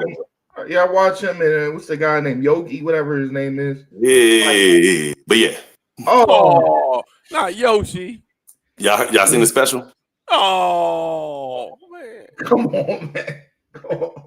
You're not gonna be honest. You're gonna lie on this podcast.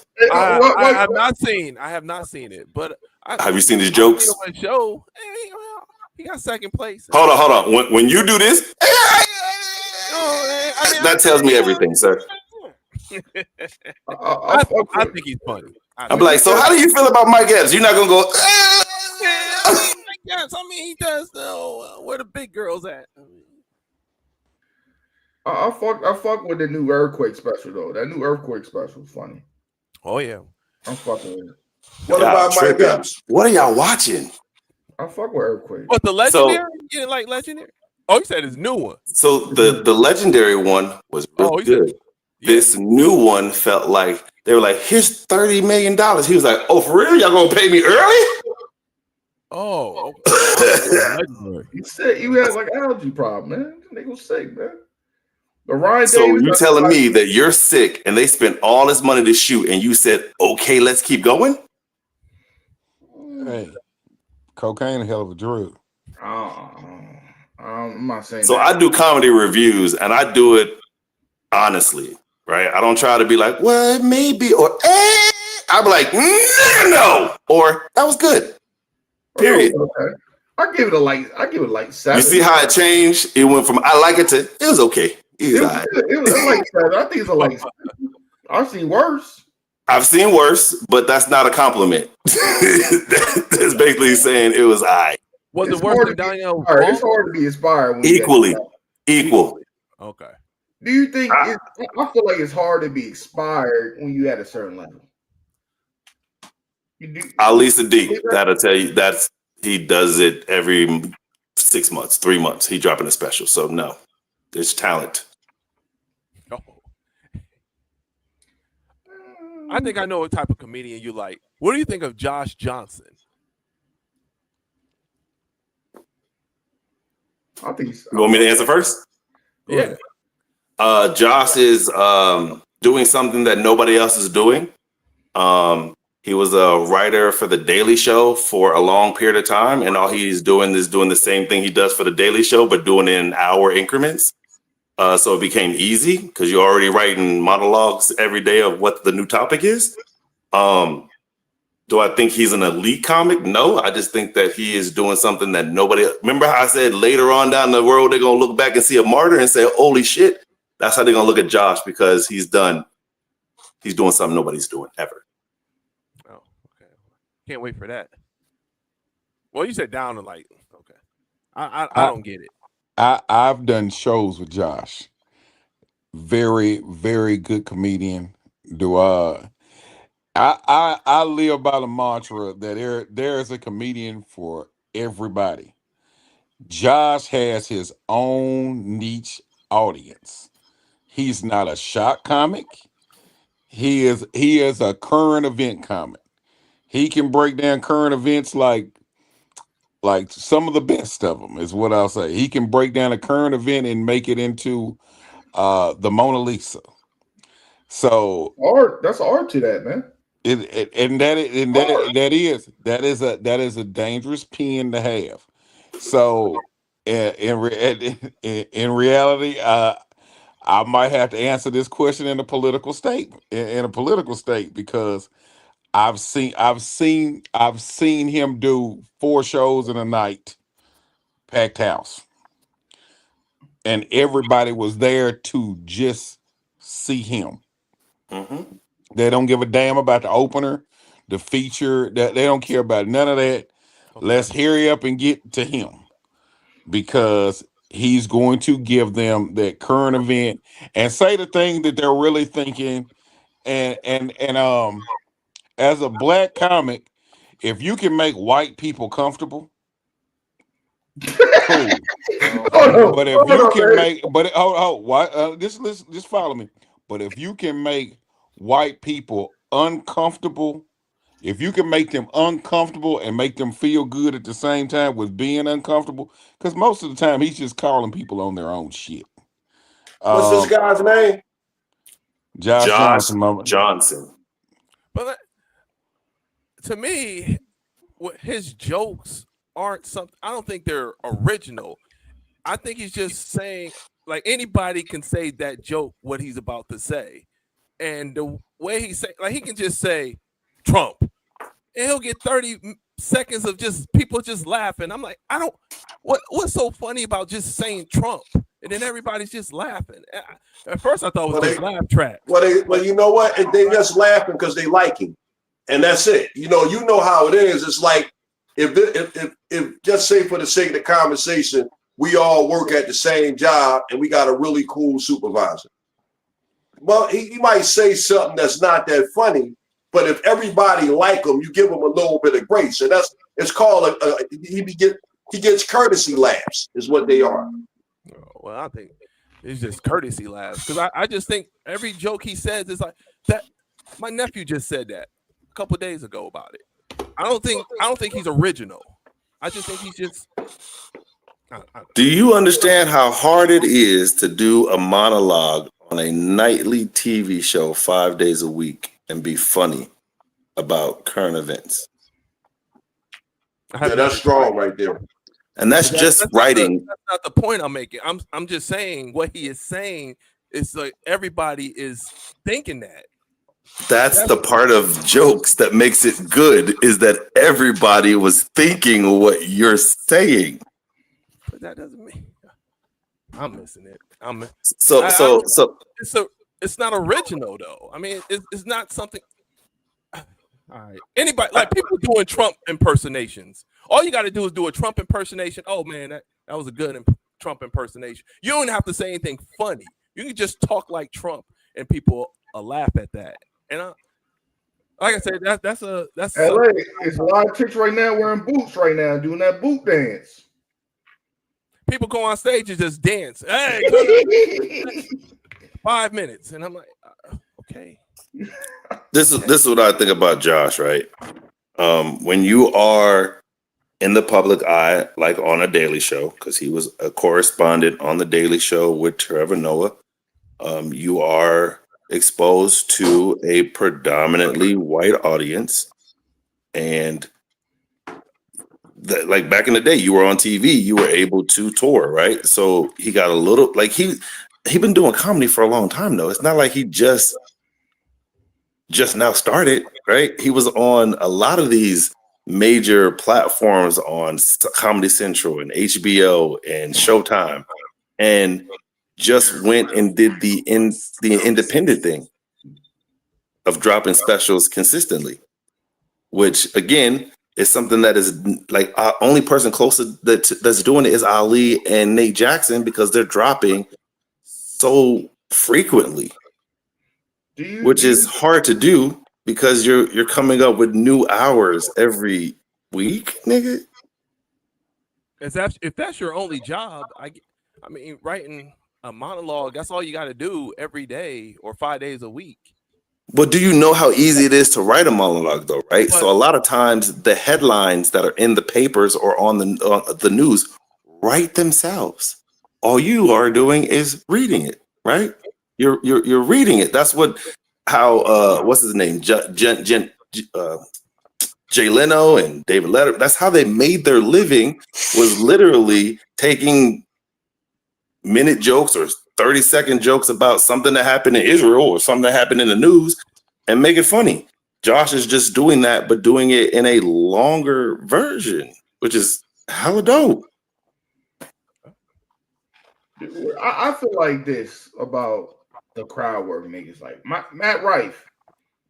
What Matt Rife does, I don't think he work hard. Okay. I don't think he work hard. I think that shit, what he does with the crowd, I think a lot of people he put in the crowd. That's what I believe. I believe that. Come on, man. You think it's harder than doing a regular set that you do everywhere around the country? What? Crowd work? Do you think crowd work is harder than doing the set? I think it's easier. Crowd work is improv, man. All the way across the board. I'm gonna be honest. If it was easier, everybody be doing it. I'm gonna be honest. I think it's harder to write material. Man, you got to have your synapses got to be firing to do an hour number crowd work. Unless I get more impressed with writing than the crowd work, to be honest with you. I think so. You're not in control when you're doing crowd work. You're not in control, right? When you're doing your sets, you know this is the setup, and they're going to laugh here, and then now it's time to do this, and then they're going to laugh here. When you're doing crowd work, you're hoping that something that they say can trigger your thought process to come up with something funny in that instant. And then do it to the next person, and then go on a tangent about maybe something that they said that you've done before, and then get back into something different. That is the hardest thing to do in comedy. Now, do you get some easy laughs in there? Absolutely. Right? You get some easy laughs in there. I'm talking about what he's doing with his brand and the followers he got. Mm-hmm. It's easy laughs. Do you know people pay more money for the first 2 rows at Nate Jackson's show to I'm get not talking roasted? about Nate Jackson. I'm talking about Matt Rife. But that's where you think Nate got the idea from. Nate got the idea from Matt. One day Matt came to Tacoma and was doing Nate Jackson's club. And he said, wait a minute, all these shows are sold out. What you been doing, Matt? And Matt goes, crowd work. He goes, really? And he goes, yeah. And he goes, but people hate crowd work. And he was like, but I sold all the shows out. And he was like, I'm gonna do that. And now Nate Jackson's selling everything out. I like material, man. Just my. I mean, don't get me wrong, they have material too, but if I could go across the country and every show is going to be different, which means if I do 4 shows at Zany's, the same people at show 1 can come to show 4. That's crazy, bruh. That's infinite amount of income because they know. That's why when you, like old boy was talking about, I brought all my family to the shows, they're going to be like, I'm not coming to another show. I know you're going to talk about the crackhead that you had sex with. I know this. I mean, crowd work can be managed if you're asking the obvious questions like, what's your name? How many kids you got? Are you married? Are you single? You know, you can guide how your crowd work is going to go. And I think that's probably what you have the problem with. But when you got a guy that's just sitting in a handicap space and they say something to you and then you come back, boom, with a jab, I think that's more, to me, that's more impressive. So I say, because anybody asking simple questions, because sooner or later you're going to get the same question. I mean, the same answers when you ask the same questions. And I've watched 12 specials that Nate has done, not repeated it once. Not even the same question. Yeah, he does mix material also in his shit. Right. Not on the crowd work joints. The crowd work joints are something that he thought of today or literally working out the crowd. There is no material. I saw a special where he did material too. So that was the one on Netflix, and that wasn't an actual crowd work joint. He has 12, maybe 13 now on YouTube, and I've watched every single one of them. I gotta check it out, man. You said this guy name is Nate Jackson? That's his name. But that's Nate Jackson. That guy is a superstar. Okay, I'll say Morgan J. Do you know who Morgan J is? Morgan J is a Jewish-looking comedian, really curly hair, but he plays. He has a microphone that does auto-tune. And he goes, oh, what's your name, bro? And he has the crowd say that shit back. Sold out theaters all across the country. And he's literally walking through the crowd with the microphone, asking people questions. Right. Well, you know, that's what they do, man. You know, it's like, for example, right? Michael Jordan is Michael Jordan for the reasons that he's Michael Jordan. And you can apply that to any other person that's really good at what they do. Them guys, they crowd work dudes, man. You know, it's like the spontaneity. They think fast on their feet. They know how to banter with people, and they do it effortlessly. That's who and what they are, those guys right there. Facts. So a guy with an auto tune asking you your name, and he says your name. That's funny.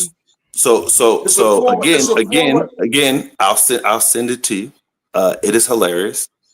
He asked the dude. He asks the name. The dude says his name. He sings it back through the auto tune. It has of course, the auto tune is different for every voice, right? Then he asks if he's gonna be getting lucky tonight with the girl that he's with. He goes, I don't know. She goes, yes. The crowd goes crazy. Then he starts to talk about how he gonna get vagina, and the crowd is involved. So this is what I realized, right? The crowd likes to be a part of the show. Old school comics are like, shut up, listen to me. I'm telling the jokes. You laugh when I tell you it's time to laugh. This day and age, if you are a part of the show, you will tell every person you know in the world, I was all a part of the show, which is a part of that marketing that I was talking about earlier in the conversation, right? So if I'm that dude that the auto-tune comedian came up to me and he did that online, and then it goes to 400 million views or 300 million views or what have you, I am going to tell everybody I know. Now some people will want to come to the show. You know why? Because I told you about the experience that I had. So let me say this, man. What about what's your thoughts about impression guys? I.e. a Godfrey, right? Do you think they still have a lane in today's game? Of course. Younger version. They will always. Hey, Rod, everybody got a lane, man. That's why it's called comedy, right? Okay. Everybody likes something different. A bunch of us like the same thing. But all of this stuff we talk about is called genres. Just like you talk about God. You got people that like to see people do imitations. So much so somebody can do an imitation and they might not necessarily sound like, for the sake of the conversation, Donald Trump, but you know that they're doing Donald Trump. And it's funny because you just the whole notion of watching some guy on stage, might be a black guy, might be a chick, might be an Asian guy. But the whole notion of this person imitating Donald Trump, that appeals to people. Now I know a dude, right? His name is Derek Lee. He's a magician, man. And he adds a little bit of comedy to his set, but really he's doing magic the whole time during the comedy show. That's all he does is magic. And he says some funny things here and there. He does a lot of crowd work. And it's rehearsed. Everything you see in one show, you're gonna see it in the 10th show. But if you've never seen him before, you're like, oh my God, that guy was really funny. Well, he wasn't so much funny. He's a magician and he's doing magical stuff and he's letting the crowd interact with him and all that stuff. But it's a genre though. That's all it is. I think the impressionists are winning and they have an upper hand over all of us. And here's why. Godfrey was selling decent amount of tickets, but when he went on stage and he did the yuck and he did the Steve Harvey, tickets through the roof. What's his name? Adam Ray. Adam Ray dresses up as Dr. Phil, selling out theaters. He's now has multiple characters. Jay Farrow. Jay Farrow does impressions. Like people want, they request it at the shows. Do Trump, nigga, do Trump. Do it. Like, you know what I'm saying? Like there's people that love that stuff. It may not be for, regular comedians, but for a person to be like, to get up there and have a conversation of him doing Steve Harvey talking to Trump. That's crazy. That's crazy. But it's entertaining because you'd be like, oh, he would never say that. That's real right there. That's real right there. You're absolutely right. You put two people together, say for the sake of the conversation, Richard Nixon and Steve Harvey. Richard Nixon and Steve Harvey would never have a conversation with each other. But if you could get up on stage and bring them two characters to life, Facts. people love that, man. Facts. Look at Martin, and Martin did all those characters on the show. It was the same thing. He was impersonating Roscoe. He was impersonating his mama. He was. That's it. Like again, man. Like you said, comedy's subjective, and that's why I love it, man.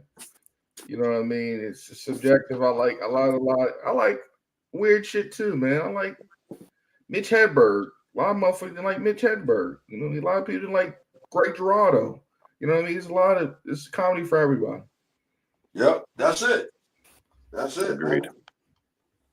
But it's a guy, right? Speaking of impressionists, you guys may have heard of him. You might not have. Out of Philadelphia, this guy named Tommy Too Smooth. I know Tommy. Tommy is an impressionist, man. I seen him do a whole 1 hour bit as a woman. I seen him do a whole 1 hour bit as a Mexican guy. I seen him do a whole 1 hour bit as an Italian. I mean, but it's like that shit is great, man. And just to see somebody get up there and just do a whole show as a character, to me, that's amazing right there. Yes, it is. Claiborne, I think it's Kerwin Claiborne. Like his act isn't dressed up as that character, but he found a following from doing that character. Yeah. Before we get the fuck out of here, man, because The morning comes early. Gotta take all these fucking kids to the bus stop, to the daycare. Um, let the people let's go LA. Let the people know where they can find you at, man.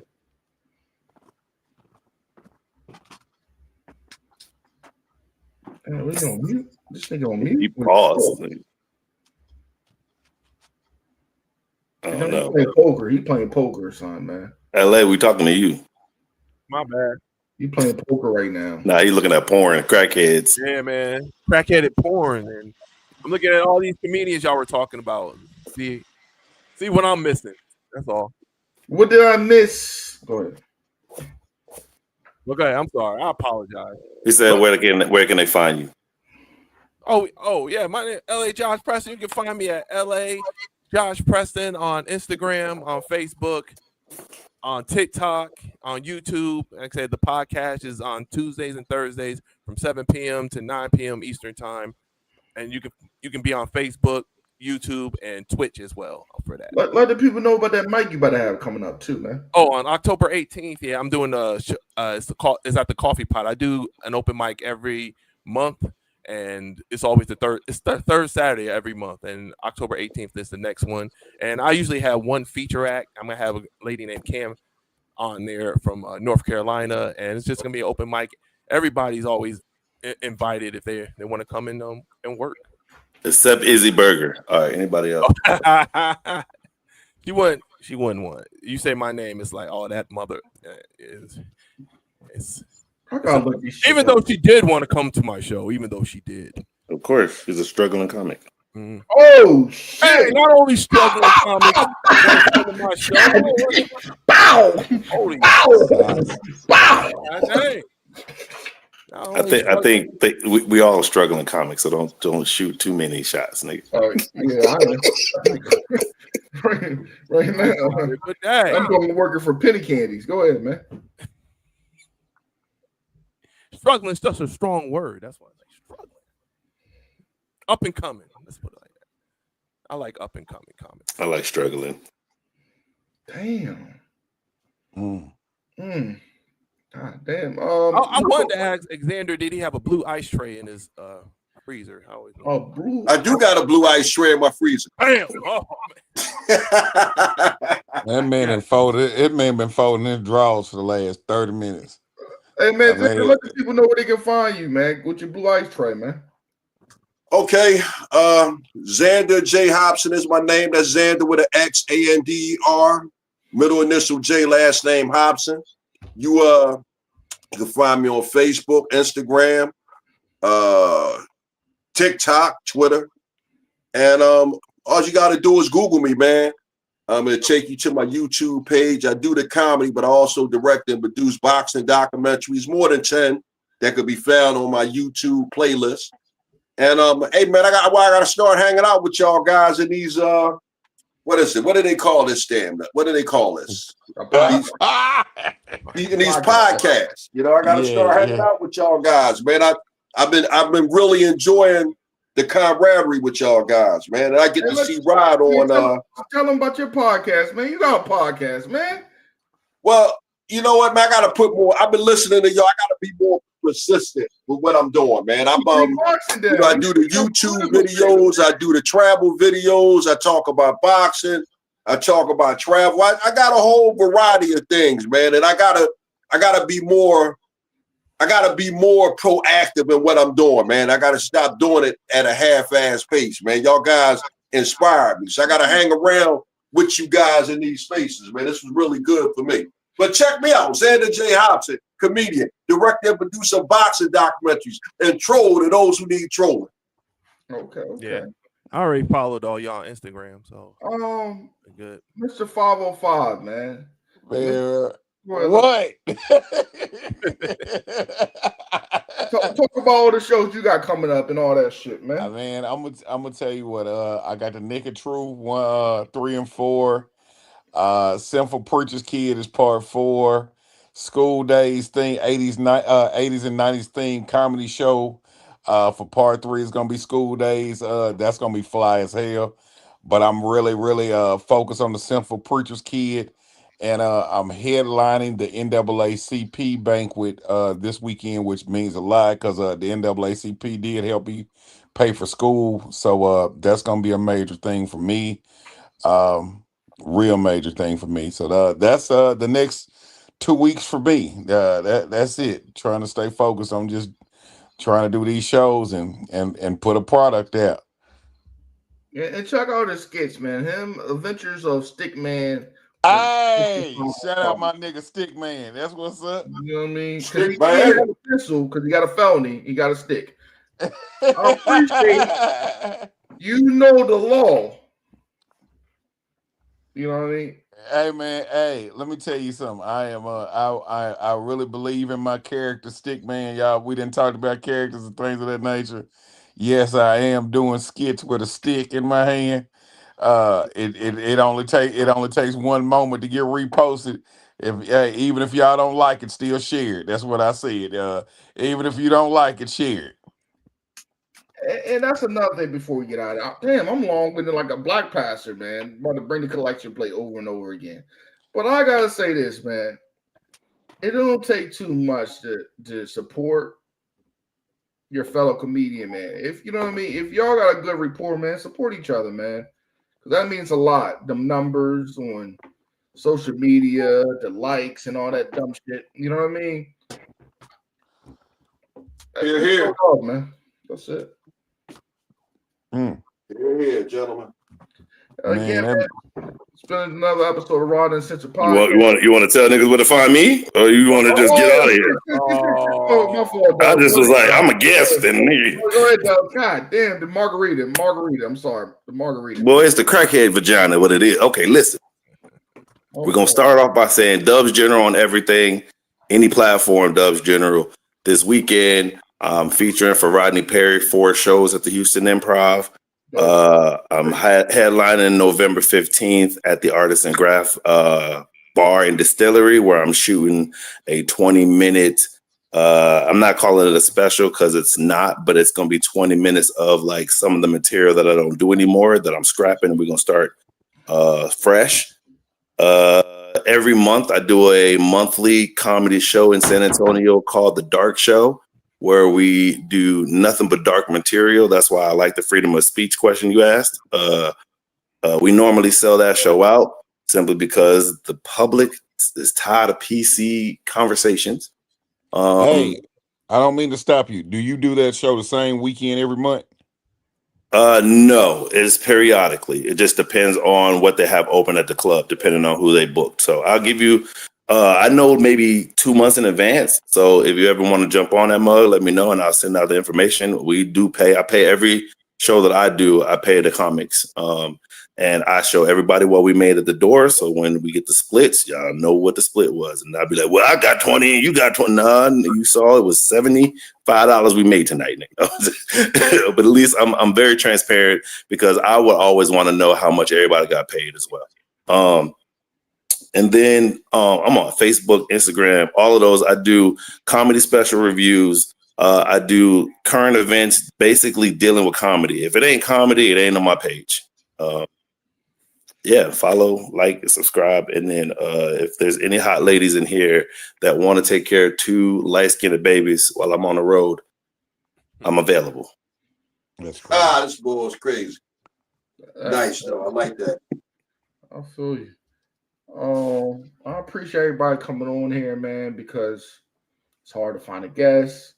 Mr. 505 is a regular, something like a co-host. I got that from LA Josh Preston / Chop Out. So I appreciate everybody coming on, man.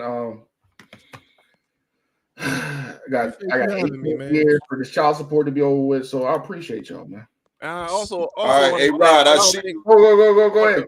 I just want to say something before I'm sorry Dubs left as well, but I don't think I've ever said this, but yeah, 3 veterans on. I just want to thank y'all for y'all services. If I haven't said it to you before, 505 Xander, thank you for your service. Dub, if you're out there, I didn't know what service he was in. I don't think he said it, but thank you for your service because that is a tough job, and I'm glad.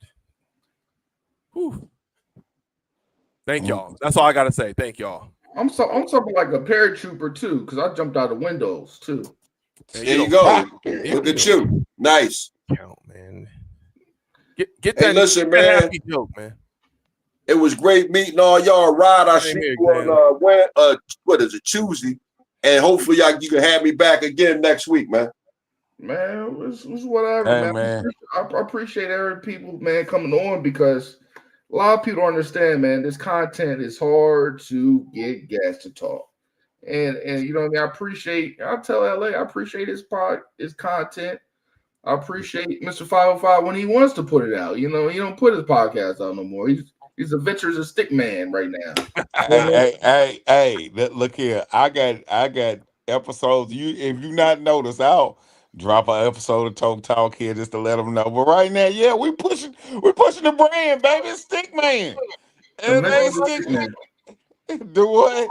The Ventures a stick man, man. The Adventures of Stick Man, baby. You know, Stick Man out here doing his thing. I'm gonna drop a Stick Man video as soon as I get off too. That's the crazy thing. You know, I did that shit a couple times. I called the jail where my baby mom's man she was talking to, man. I told on him, you know, so he can stop calling the phone, man.